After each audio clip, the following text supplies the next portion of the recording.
परम प्रेमय श्री श्री ठाकुर मोर जगत जननी श्री श्री लक्ष्मी माँ परम पूज्यपाद श्री श्री बर्दा आज भरोसा आचार्य देव ठाकुर परिवार सभी समस्त चरण में मोर अनंत कोटि प्रणाम। उपस्थित मोर परिचालक गुरुदादा एवं कर्मी मंडली गुरुदाता मातृमंडली छोट छोट पिला समस्त मोर आंतरिक एवं जय गुरु। जा हो ये सुजोगटी आज पाई बहुत धन्य मन करे।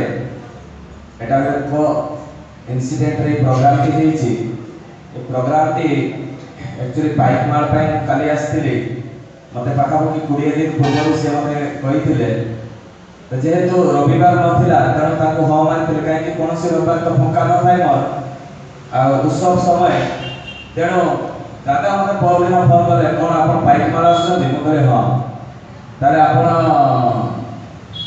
सोमवार दिन मंगलवार दिन एठू आसवे मुझे आसवि तो काली पुणी भद्र फोन कले दादा मतलब मो रिटर्न टिकेट अच्छी माने आज डेट थी 10टा बेले ट्रेन थी मोर मो रिटर्न टिकेट कैंसिल करदेवी से हाँ कैंसिल करूँ जमीती कि ना गोटे प्रोग्राम कर मुझे ठीक अच्छे प्रोग्राम करवा ठाकुर काम के मना करे ना ये मना करे ना मत रावण गोटे कथा मन पड़े जिते स्वयं रामचंद्र सेतुबंध बांधुले सेतेबेले पंडित होई आसीथिले रावण को जेतेबेले पचरा गला जे आपण कोन रामंक पई पूजा करिवे माने देखो शत्रु हेले भी से केमिति कहले जेतेबेले जजमान आसीचंदी मो घर को गुटे जेहेतु गुटे ब्राह्मण यदि ब्राह्मण केतेबेले मना करके सेटा तार कर्तव्य नुहे तेणु मुझे सत्संग जहाँ भी होना कहीं मुझे जानी आज जीवा बेले मतलब बहुत कष्ट हो पारे कहीं मत लोकाल बगी थी तेणु मत के दूर 550 किलोमीटर दूर आसी तो पाख नुहे तेरे भी ठाकुर केवे मना करे ना ठाकुर काम जो थाए से हुए ये ठाकुर कथा आरंभ करी से दिन कौन है पंचानंदा आम ठाकुर बहुत बाणी अच्छी जे भल सन्तान जन्म करा जाए तैयारी करना बहुत कष्ट ठाकुर मना करना जे तैयारी करवा हे पारिबो नै ए कथा कहना कि तैयारी करना बहुत कष्ट भल सन्तान जन्म करा जाए किंतु तैयारी करना बहुत कष्ट किंतु हे पारे बहुत लोक दीक्षा ने 60 वर्ष 70 वर्ष के 50 वर्ष के 30 वर्ष सेमान को मन भीतर गुटे थाए जे आमे तो जन्म ठाकुर को संस्कार हेनी तेणु आम भीतर ठाकुर भावटा आसीबो नै ए कथाटा प्राय गुरु भाई मान भीतर माने जागृत हुए तो आमे जो गुरु को धरिछे काहे गुरु को धरिछे हमर गोटे ही उद्देश्य होला जे हमर परिवार को तैयारी करबा ता छडा हम किछि नय आ बाकी जहा विधान रहिला एटा हम निजो पई करबा ठाकुर को पई हम किछि ही करूना ठाकुर गोटे ही कथा के जदि मो पई करबो जे किछि मणिष को बचेबो ता छडा बाकी जहा हमर विधि विधान अछि नियम नीति हम पालन करछु सेटा हम जीवन बचवा पई शरीर बचवा पई मु ता भी प्रमाण कर देबी आपन को मान पाखरे जे हम ब्रह्म मुहूर्त उठिबा नाम ध्यान करबा तैयार करबा ए जो सिस्टम हमर अछि एटा हम निजो पई करछु ठाकुर को पई नै तो आमे जे करूछे सबले कोन पछरे दउछे पैसा पछरे दउछे परिवार पे कि चिंता करंती नै सेति पई जे बाप पुओ को मारि दउछि स्वामी स्त्री को मारि दउछि डाइवोर्स के सब बळे होउछि एटा कारण कोन जे आमे पूर्व हुई छोट बड़ संस्कारित नुहे मुस्लिम माने देखो क्रिश्चियन माने देखो सामने ताकर कुरान बाइबल पढुछथि हमर हिंदू धर्म रे कई छुआ माने पढुछथि काहे घरे छोट बड़ गीता व भागवत पढा होछि कि केबे नुहे हमर केते पैसा इनकम करे तो ता पछरा में दौड़िछे आज कोन साइंस से टैबलेट बाहर करछि जे खाइ देले स्वामी स्त्री भितर संपर्क भलो रहइबो बा पिता पुत्र भितर संपर्क भलो रहइबो एमिति कोनसी टैबलेट बाछि केबे नुहे गोटे जगह अछि सेटा अछि शिशु ठाकुर गोचंद्र गोटे भलो संतान केमिति आसो स्वामी स्त्री रो संपर्क केमिति रहइबो पिला माने केमिति उन्नति करबे प्रत्येक जिनिस करि किना ठाकुर देखेले मिराकल किछि जिनिस नै आपण के मिराकल देखिछथि जे ठाकुर फोटो भितर बाहर किना काहे पहुंची छथि केबे देखिछथि एटा टीवी रे हे पारे किंतु सत घटना नुहे आपण रास्ता रे मध्य जा ट्रकटा बा गाड़ी आसी किना आपण मारि दो मारिबो कि नै काहे आपण रूल टा मारि ना ठाकुर से रूल कथा कहछथि नीति कथा कहछथि विधान कथा कहछथि जीवन चरित्र रे जे हम पालन न करू किछि हम हम शिव मंदिर सब बेले जाउछे किंतु दिन सारा हम मद पिउछे शिव कोन मते रक्षा करबे किडनी खराब हे लिवर खराब हे मरि दिबा हां कि नै तेणु विधान होछि सबसे श्रेष्ठ आमे कोन करू विधान को न मानि ना आमे नाच गीत सब भजन कीर्तन रे माति जाऊ कोन फायदा हम रायरंगपुर को गोटे प्रवचक आस्ते से प्रवचन दौले प्रवचन दे सारा पर किसी आलाप आलोचना करे गोटे प्रश्न पचारे मु कहली आप केते बेले आपन घर त्याग करके साधु साधु हो जाइछन माने सन्यासी हो जाइछन आप एते सुंदर प्रवचन दौले मु शुणी गोटे आनंदित लागला कहीं से परिवार जीवन विषय आलोचना कले स्वामी स्त्री भितर संपर्क विषय आलोचना कले एवं पिता पुत्र विषय आलोचना कले सेठी में तांको गोटे प्रश्न पचारले मु कहली जे आप एते सुंदर सुंदर परिवार जीवन रे आलोचना कले किंतु आपण तो छोट बड़ घर त्याग कर दैछंती पिता पुत्र संपर्क प्रैक्टिकल तो आपन जीवन में नहीं स्वामी स्त्री संपर्क प्रैक्टिकल आपन नहीं आपन तो निज हाथ निज बापा मां को सेवा करि ना दे त एते सुंदर सुंदर कथा भाषण मारि ना दे कहि दउछथि किंतु आपन तो प्रैक्टिकल तो किछि नाही एई भलिया आज साधु सन्यासी समाज रे सब बोलुछथि मो भी गोटे गुरु होई पारिबी दाढ़ी रखि देबी गेरुआ वस्त्र पिन देबी श्री कृष्ण का फोटो टांगी देबी टांगी देई के प्रवचन मारबी वेद वेदांत के मुखस्थ कर देबी प्रवचन मारबी मु गोटे गुरु होई पारिबी किंतु सद्गुरु होई पारिबी सद्गुरु के शिशु ठाकुर नितर केमिति हम जानिबो सद्गुरु आचरण सिद्ध पुराण पुथि तो बहुत लगा है सेटा हमें यदि डिस्कशन करबा 17 18 जगह लिखा है ठाकुर कथा हम यदि रामचरित्र पढ़बा हनुमान चालीसा जो हनुमान मंदिर बेले से गोटे राम चालीसा राम को स्तुति गोटे আছে सेठी को अनुकूल नाम लिखा है कहबो तो पुराण 96 पेज रे शिशु ठाकुर कली जुग रे आसीबो बोली लिखा है मालिका तो हम सब देखि YouTube चैनल रे तो एबा तो प्रमाण देबा किछि आवश्यकता नै पुरुषोत्तम जेतेबेले आसନ୍ତି से आचरण सिद्ध निज जीवन रे करिके देखाइ दियंती काहे को निर्देश दियंती नै रामचंद्र आसते आचरण करते से काहे को निर्देश करना जे तू जहा करी तुमे करो बोली श्री कृष्ण आसरे आचरण कर देखेले यीशु मोहम्मद रसूल आसरे शिशु ठाकुर आसिना आचरण कर देखेले से केबे कहि नांती कोनोसी भक्त को जे मु जो कथाटा करी तुमे करिके ना करो बोली से आचरण करिके देखेले ताको हम अनुसरण करिबा जेतेबेले सब गुरु आसନ୍ତି गुरु तो जे हेई पारे मु भी गुटे गुरु हेई पारिबी किंतु सद्गुरु होई पारिबे काहे मोर आचरणटा से भया हवा दरकार जोटरे निर्भुल मनुष्य जीवन रे कोनोसी भूल न थो सिए ही सद्गुरु ताले जो कथा कहबी पंचानंदा आपको शिशु ठाकुर आछंदे पंचानंदा बहुत डबल में 18टा विषय रे पढ़ाई पारे वाली आपन कैपेसिटी आज रो डेट रे से भया ज्ञानी मनुष्य केही भी नाही के जने जने देखै पारबे ताले मु भाबिबे जे सेति ज्ञानी लोक एना भी अछन 18टा विषय रे से पढ़ाई पारुथले साधारण व्यक्ति रहे केते साधु केते सन्यासी केते मुनि ऋषि को से हराइथिले केस्टोरी को हराइथिले जे सीवी रमन को कंटेम्पररी हिसाब रे थिले जने साइंटिस्ट तांको भी हराइथिले पंचानंदा एभली ज्ञान अधिकारी से थिले भगवान बोली मानु नथिले तुमे प्रूफ कर देखिबो कि जे ये भगवान बोली ना एभली से युक्ति करूथिले श्री कृष्ण भगवान बोली ना प्रूफ कर देखिबो से भी एटा भी पचारथिले साधु सन्यासी मान तांको भलिया लोक को हराइ पारि नथिले पंचानंदा को भलिया लोक ताबरे से ठाकुर को दीक्षा नेला परे जेतेबे तपोवन विद्यालय रे से पढौछथि पिलामान को ठाकुर दिने जाइछथि मु जो कथाटा कहली प्रथम जे भलो मनुष्य जन्म दिया जाय तयारी करबा बहुत कष्ट ता विषय ठाकुर ने सुंदर कथाटी कहिसथि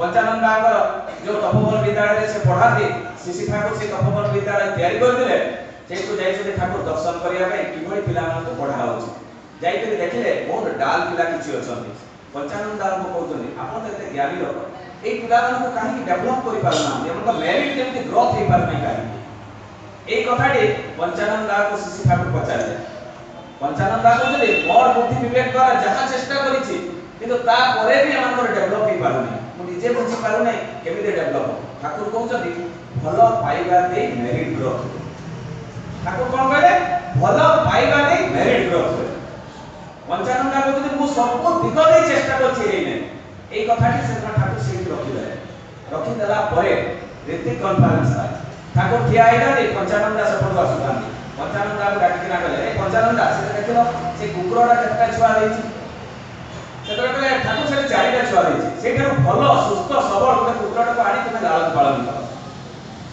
তো সে কুকুর ছুয়াটাকে আনি লালন পালন কলাটা কিছু দিন পরে বড় হই গলা সে কুকুর ছুয়াটা ঠাকুর কইলে এই সে কুকুর ছুয়াটা তো লালন পালন করতু তাকে দিকে নিয়ে আইতো जेतबे नहीं आसले तो कोन सिखेछु मते दिके देखा ठाकुर पचारथि पंचानंदा को दे ओट उठी गला बस करे बसिला जा करे बोला प्रणाम कर कहले प्रणाम करला करे ठाकुर पचारे एटा केमिति संभव होला पंचानंदा कहउछथि ठाकुर मु से कुकुर छडा को निजे गाडी दिए निज हाथ करे ताको कुए दिए ताको मु भलो पाए ठाकुर सेटा करे ताई तो भलो पाइबा दे मेरिट ग्रोथ होय सेतेबेले पंचानंदा ए कथाटा बुझी पारे काहे कि पंचानंदा को कहले जे ठाकुर के बाणी देथिले भलो मनुष्य जन्म करा जे तयारी करिया बहुत कष्ट किंतु भलो पाइबा दे तयारी भी दे पारे ताले आम भीतर गोटे संपर्क परिवार एटा से भलो पाइबाटा थिबा दरकार যদি ଆମ ଭିତରେ ଭଲ ପାଇବାଟା ନଥାଏ ତାହେଲେ ଆମକୁ ଦେଖି ଅନ୍ୟମାନେ ପଳେଇବେ।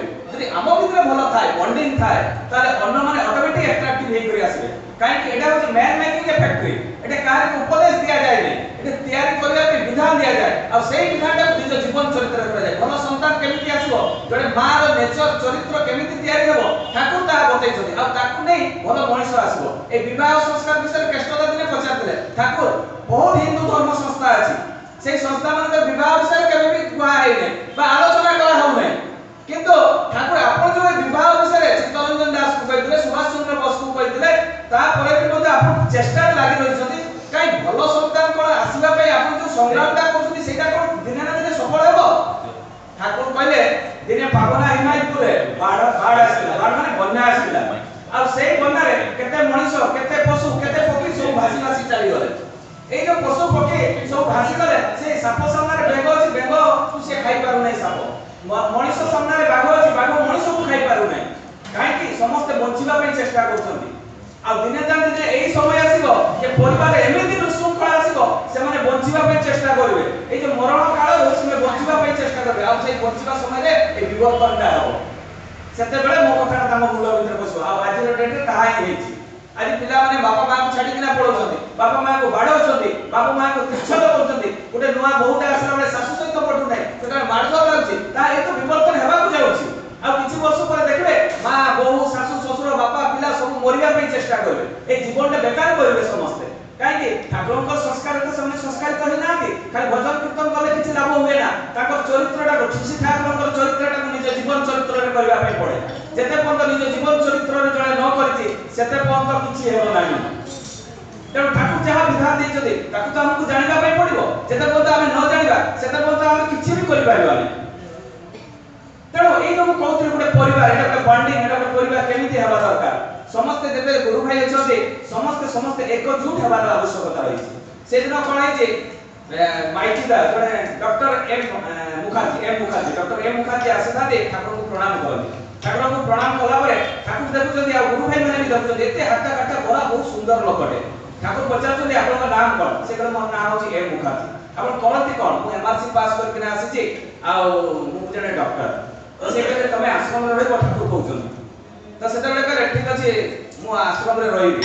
ତ ତାଙ୍କ ପାଇଁ ପରମ ପୂଜ୍ୟପାଦ ଶିଶୁ ଭଟ୍ଟରାୟଙ୍କର ରୁମ୍ ପାଖରେ ତାଙ୍କୁ ଗୋଟେ ଘର ଦିଆଗଲା। ଏମ୍ ମୁଖାର୍ଜୀ ସେଠି ରହିଛନ୍ତି। ରହିଲା ପରେ ସେ କିଛି ଦିନ 3 ଦିନ ପରେ ଠାକୁର କହୁଛନ୍ତି ତୁମେ ଦୀକ୍ଷା ନେଇଯାଅ। ଏମ୍ ମୁଖାର୍ଜୀ ସେ ଦୀକ୍ଷା ନେଇଗଲେ 3 ଦିନ ପରେ। ଦୀକ୍ଷା ନେଲା ପରେ ସେ କ'ଣ ହେଲା ଆହୁରି 12 ଦିନ ସେଠି ରହିଲେ, ମାନେ ଟୋଟାଲ 15 ଦିନ। 15 ଦିନ ଭିତରେ ଆଶ୍ରମର ଯାହା ବିଧି ବିଧାନ ନିୟମ ନୀତି ଅଛି, ସକାଳୁ ଉଠିକରି ଯେମିତି ନାମ ଧ୍ୟାନ କରିବା ଯାହା ଯାହା ସବୁ ପ୍ରୋସେସ ଅଛି ସେଇ ସବୁ କରିଚାଲିଲେ। ଯେତେବେଳେ କରୁ 15 ଦିନ ଯେତେବେଳେ ହେଇଯାଇଛି ଠାକୁର କହୁଛନ୍ତି ମୋ ଛାତିରେ ବହୁତ ପେନ୍ ହେଉଛି। ଯେତେବେଳେ ଛାତିରେ ପେନ୍ ହେଉଛି ଏଇ କଥାଟା କହିଦେଲେ ସେତେବେଳେ ସେ ଡକ୍ଟର ଏମ୍ ମୁଖାର୍ଜୀଙ୍କୁ କହୁଛନ୍ତି ଟିକେ ମୋତେ ଟିକେ ଟେଷ୍ଟ କର କ'ଣ ହେଇଛି ଦେଖିଲ। ସେ ତାଙ୍କର ଷ୍ଟେଥୋସ୍କୋପ ଧରିକିନା ସେ ଚେକ୍ କଲେ, ସବୁଆଡ଼େ ଦେହ ଫେହ ସବୁ ଚେକ୍ କଲେ, ମେଡିସିନ ଲେଖିଦେଲେ ଗୋଟେ ପ୍ରେସକ୍ରିପସନରେ। ଲେଖିଦେଲା ପରେ ସେ ପ୍ରେସକ୍ରିପସନରେ କ'ଣ ହେଇଛି ସେ ଠାକୁର କହିଲେ ସେ ପ୍ରେସକ୍ରିପସନଟା ମୋତେ ଦିଅ ଆଉ ସେଟା ରେବତୀ ମୋହନ ବିଶ୍ୱାସ ଠିଆ ହେଇଥାନ୍ତି ସାଇଡରେ ଆଉ ତାଙ୍କୁ ଦେଇଦିଅ ସେ ମେଡିସିନ ଗୁଡ଼ା ଦେଇ ଆସିବେ। କିନ୍ତୁ ଡକ୍ଟର ଏମ୍ ମୁଖାର୍ଜୀ ସେ ପ୍ରେସକ୍ରିପସନ ଦେଉନାହାନ୍ତି। ଯେତେବେଳେ ଦେଉନାହାନ୍ତି ଠାକୁର ତ ଅନ୍ତର୍ଯାମୀ ସବୁ ଜାଣିଛନ୍ତି। ତାପରେ ଦେଲେନି ବେଳେ ସେ କହିଲେ ଯା ବଡ଼ ବୋଉର କିଛି ଅସୁବିଧା ଅଛି ବୋଲି ତୁମେ ଦେଖିକିନା ଆସ ଏକାଥରେ ଔଷଧ ଦେଇ ଆସିବ। ପ୍ରେସକ୍ରିପସନଟା ଛାଡ଼ି ଦେଇ ବଡ଼ ବୋଉ ପାଖକୁ ଗଲେ। ଯେତେବେଳେ ବଡ଼ ମାଙ୍କ ପାଖକୁ ଗଲେ ସେତେବେଳେ କ'ଣ କରୁଛନ୍ତି ଠାକୁର ସେ ପ୍ରେସକ୍ରିପସନଟା ରେବତୀ ମୋହନ ବିଶ୍ୱାସକୁ ଦେଇ ପ୍ୟାରୀ ନନ୍ଦିଦାଙ୍କ ପାଖକୁ ପଠାଇଦେଲେ। ଆଶ୍ରମର ଡକ୍ଟର ତ ପ୍ୟାରୀ ନନ୍ଦିଦା ଥିଲେ, ସେ ଆପଣ ସମସ୍ତେ ଜାଣିଛନ୍ତି। ଡକ୍ଟର ପ୍ୟାରୀ ନନ୍ଦିଦା ସେ ପ୍ରେସକ୍ରିପସନଟା ଯେତେବେଳେ ରେବତୀ ମୋହନ ବିଶ୍ୱାସଙ୍କୁ ନେଇ ଦେଖୁଛନ୍ତି, ଦେଖିଲେ ଏଭଳି ତ କୌଣସି ମେଡିସିନ ନାହିଁ, ଏଗୁଡ଼ା କ'ଣ ଲେଖା ହେଇଛି। ସେ ଆଶ୍ଚର୍ଯ୍ୟ ହେଉଛନ୍ତି। ଆଶ୍ଚର୍ଯ୍ୟ ହେଲା ପରେ ଠାକୁର କହିଛନ୍ତି ଚାଲନ୍ତୁ ଯିବା ଠାକୁରଙ୍କ ପାଖକୁ। ରେବତୀ ମୋହନ ବିଶ୍ୱାସ ଏବଂ ପ୍ୟାରୀ ନନ୍ଦିଦା ଆସୁଛନ୍ତି ଠାକୁରଙ୍କ ପାଖକୁ। ଏଇ ଆସିବା ବାଟରେ ରେବତୀ ମୋହନ ବିଶ୍ୱାସଙ୍କ ମନ ଭିତରେ ଜାଗ୍ରତ ହେଇଛି ଠାକୁର ତ ଅନ୍ତର୍ଯାମୀ, ତାଙ୍କ ପାଖକୁ କେତେ ବଡ଼ ବଡ଼ ମହାପୁରୁଷ କେତେ ବଡ଼ ଲୋକ ଆସନ୍ତି, ତାଙ୍କୁ ପ୍ରଣାମ କରନ୍ତି, ଚଟ୍ କିନା ସମାଧାନ କରିଦିଅନ୍ତି। କିନ୍ତୁ ଏଇ ଯୋଉ ଆପଣ କହୁଛନ୍ତି ଏଠି କ'ଣ ସବୁ ଫଲ୍ସ କିଛି ଗୋଟେ ଜିନିଷ ଲେଖା ହେଇଛି, କାରଣ ଏଇ ଲୋକଟା ତାହେଲେ ଫ୍ରଡ୍, ତାହେଲେ ଏଇ ଫ୍ରଡ୍ ଲୋକଟାକୁ ଠାକୁର ଚିହ୍ନି ପାରିଲେନି। ଆମେ ତାକୁ ଭଗବାନ ବୋଲି ମାନୁ କିନ୍ତୁ ଠାକୁର ଏଇ ଫ୍ରଡ୍ ଲୋକଟାକୁ ଚିହ୍ନି ପାରିଲେନି। এই মন ভিতরে রেবতী মোহন বিশ্বাসଙ୍କର এই কথাটি জাগ্রত ହେଇଛି। ପ୍ୟାରୀ ନନ୍ଦିଦା ପହଞ୍ଚିଲେ ଠାକୁରଙ୍କ ପାଖକୁ। ଠାକୁରଙ୍କୁ କହୁଛନ୍ତି ଠାକୁର ଏଇଟା କୌଣସି ଔଷଧର ନାମ ନୁହେଁ, ଏଇ ଲୋକଟା ଫ୍ରଡ୍ ଲୋକଟା, ଯଦି ଔଷଧର ନାଁ ହେଇଥାନ୍ତା ମୁଁ ତ ଜାଣିପାରିଥାନ୍ତି। ଠାକୁର ଆଉ କିଛି କହିଲେନି, ପ୍ୟାରୀ ନନ୍ଦିଦାକୁ ପଠେଇଦେଲେ, କହିଲେ ତମେ ଯାଅ। ରେବତୀ ମୋହନ ବିଶ୍ୱାସ ଆଉ ପ୍ୟାରୀ ନନ୍ଦିଦା 2 ଜଣ ଯାକ ଅଛନ୍ତି। रेवती मोहन विश्वास को मन भितर जहाँ जागृत होता ठाकुर पाखे कही पकड़े कहले ठाकुर आपन तो अंतर्जामी केते बड़ बड़ लोक आपन पाखु आसती समाधान मारिबा आपण के घर लोकड़ा को चिन्ह पारे नहीं ठाकुर से रेवती मोहन विश्वास को कहते शुण रेवती से डॉक्टर एम मुखार्जी से आम कथा शुणुची किंतु तू गोटे कथा शुण कहीं को एक्सपोज करबुनी यदि एक्सपोज कर दो रिफॉर्म करबा मुश्किल है केते गुरुत्वपूर्ण कथा जदि मो पुओटा मजे को होई मो झियोटा जदि चरित्रहीन होई गुरु भाई मानक भितर आलोचना हो नवीन भाई को पुओटा मधुआड़ा ता झियोटा पड़ा चरित्रहीन किंतु ठाकुर से दिन कौन कहले कहीं को एक्सपोज कर नहीं नवीन भाई पुओ को एक्सपोज केबे करिवे नहीं नवीन भाई झियो को एक्सपोज करिवे नहीं हम समस्त कर्तव्य अछि हम गोटे परिवार रे संजोग हेकिना रहिছে सेटा होछि सत्संग परिवार आ एई परिवार रो कर्तव्य कोन अछि मो पुओटा केमिति चेंज हो एठी जेते भी बसछन समस्त का दायित्व मो झियोटा केमिति परिवर्तन हो समस्त का एटा दायित्व जे सेही दादा को पुओटा एभଳି आइछि हम समस्त मिसे ताको केमिति परिवर्तन करबा हम सांगरे केमिति नेबा एवं साको सत्संग करबा एटा होछि हम समस्त का कर्तव्य जणारे होय ना आ सेही दिन ठाकुर सेही जिनसटा सिखाइले रेवती मोहन विश्वास आ कहिले देखिबो 6 मास पर से रिटर्न आसो काहे कि जानिछो ए जो सत्संग रो सिस्टम रे से फसी जाईछि से जेते बेले सब आडे घुरी साइबो माडो खाइबो आवासिबो आ ताहा ही हेतिला डॉक्टर एम मुखार्जी 6 मास पर आसे ठाकुर को प्रणाम करी क्षमा मागिले कहले ठाकुर आपण जो मते सिस्टम ता देइथिले ना से सिस्टम रे मु बंची पारिथिले किंतु हम ठाकुर को बुझी पारना काहे कि बुझी पारना हम शास्त्र रो सब बेले आलोचना को शास्त्र मतरे ठाकुर को कथा कहबी काहे कि जेते वर्तमान जेते भी गुरु बाहर जति केते वर्ष होला ए 1.5 वर्ष होला 150 वर्ष लाउ बेसी गुरु नथिले बोले ना बेसी रो हार्ड है केते 150 वर्ष ता पूर्व एते गुरु नथिले एने जे गुरु है जार ज्ञान होची से जने गुरु से जने गाडी तयारी करूची शिष्य करे दोची आमे भी ब्राह्मण लोक हमर गुरु परंपरा अछि ब्राह्मण लोक मान सब गुरु परंपरा अछि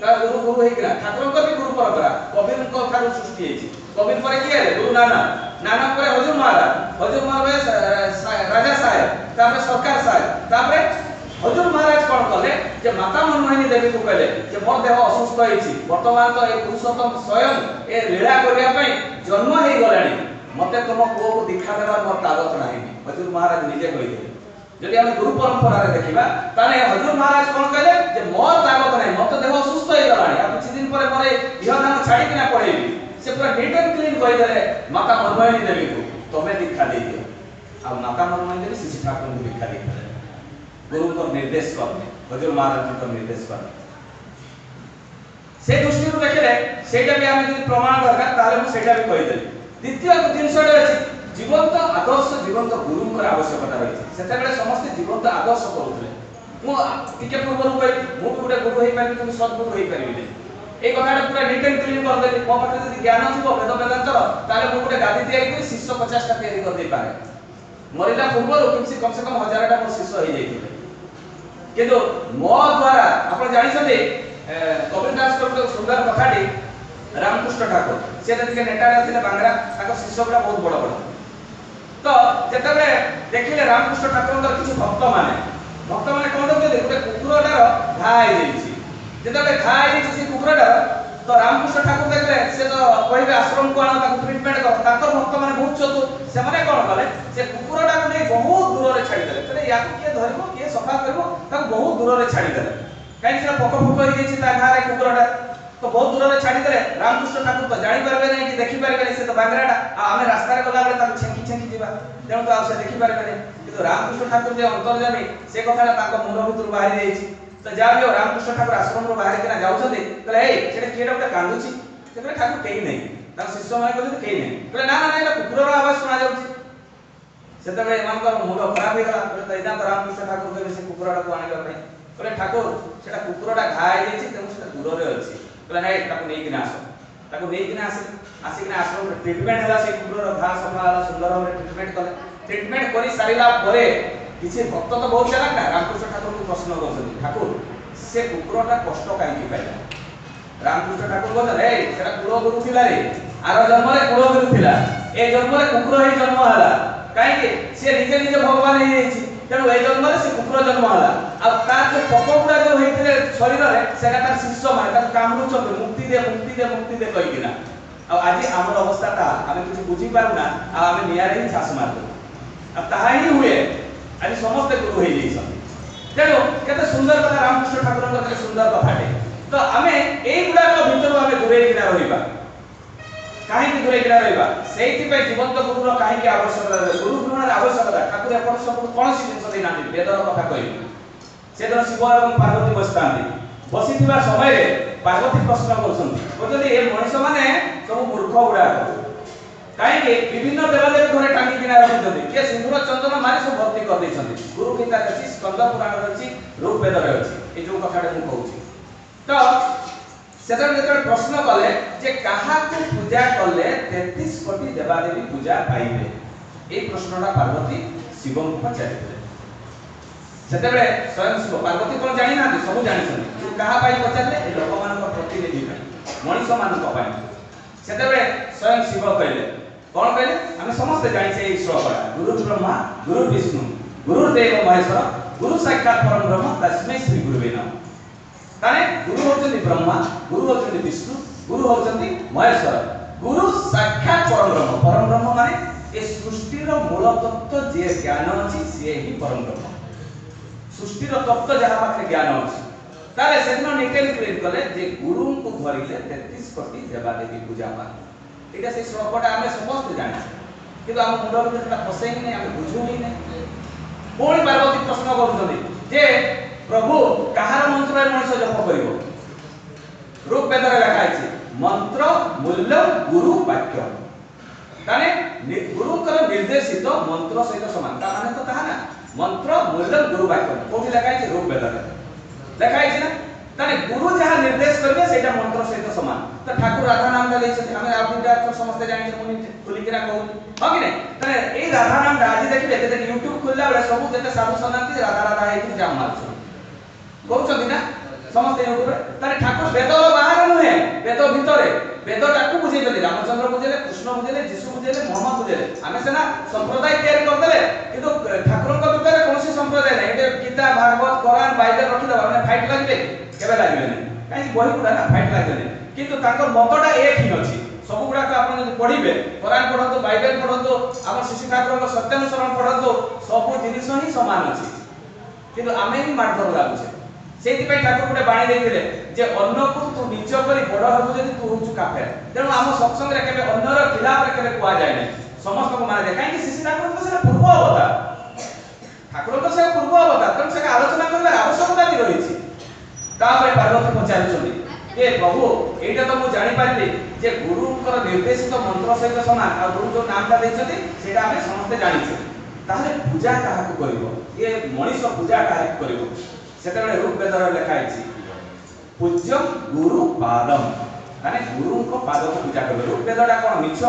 ना सेटा सनातन धर्म रे नाही सनातन धर्म बोली नुहे समस्त ही मानती समे क्रिश्चियन माने बौद्धिस्ट माने समस्त मानती साइंटिस्ट माने तो रिसर्च करछथि वेद माने केते गुरुत्वपूर्ण जिंस गुडा अछि किंतु आमे त मुंड भितरे बसै ही नै कोनी पार्वती पचारछथि जे काहा को ध्यान करिवो मनीष काहा को ध्यान करिवो पूरा नीट एंड क्लीन रूप वेद रे अछि कोनोसी जिनिस एपट सेपट ठाकुर देई नांदी सेठी लिखा अछि ध्यानं मूल्यं गुरु मूर्ति रूप वेद रे कोन लिखा अछि ध्यानं मूल्यं गुरु मूर्ति माने गुरुकर मूर्ति को ध्यान करिवो तो गुरुकर मूर्ति कोन चक्रपट अछि चक्रपट भितर ठाकुरकर उले छोट पटटे अछि हमें ताकू देखि किना ध्यान करिवो सेई आई अछि ना ताले हमें गुरु से वेद रे केते सुंदर कथा लिखा अछि देखंतु किंतु हमें ताकू जानिबा दरकार पढिबा दरकार तारे सेना ज्ञान हो अल्प विद्या भयंकर हमें टिके अथे जानि सारिला परे हम लोक को से जुक्ति लागो आ तापर हम मुंडा बास्ट हे जाय तो सेई बलिया तो तापर शेष प्रश्न पचार छथि पार्वती बोले प्रभु एटा तो जानि गले जे गुरु को धरिले 33 कोटी देवा देवी पूजा पाती एवं गुरुकर मंत्र जहाँ निर्देशित से मंत्र जप करिया पई पड़िबो एवं गुरु को पूजा करिया पई पड़िबो आ ध्यान भी गुरु को करिया पई पड़िबो ताले 33 कोटी देवा देवी पाई जा किंतु मनुष्य मोक्ष केमिति पाइबो आपण भी श्रेष्ठ आपण को पूजा कले भी तो जणे मोक्ष पाई पारे सेते बेले स्वयं माने शिव बोलजंदी जे मोक्ष मूल्य गुरु कृपा रूप वेद रे लिखा अछि मोक्ष मूल्य गुरु कृपा कृपा माने कोन ठाकुर कोन कहले करे बाबा कोन करे बाबा ताकर विधानटा जीवन चरित्र रे करबा हमें जदि न करबा किछि पाइबा नै तेणु ठाकुर जहाँ भी काम हो ना कहीं आम जब सत्संग रे सिद्धतारे के एपट सेपट सजा आइछि सेटा भी ठाकुर को काम सजे कि ना रखिबा कोडी झाड़ू मारिबार अछि आमे झाड़ू मारिबा जणे करबो नै समस्त करबा नाही आज सत्संग मंदिर जाइतिली सेटा बंधुटा थिला केही सफा करना हमर एटा आलोचना होइला কিন্তু মোর কর্তব্যটা মু বুঝি পারে না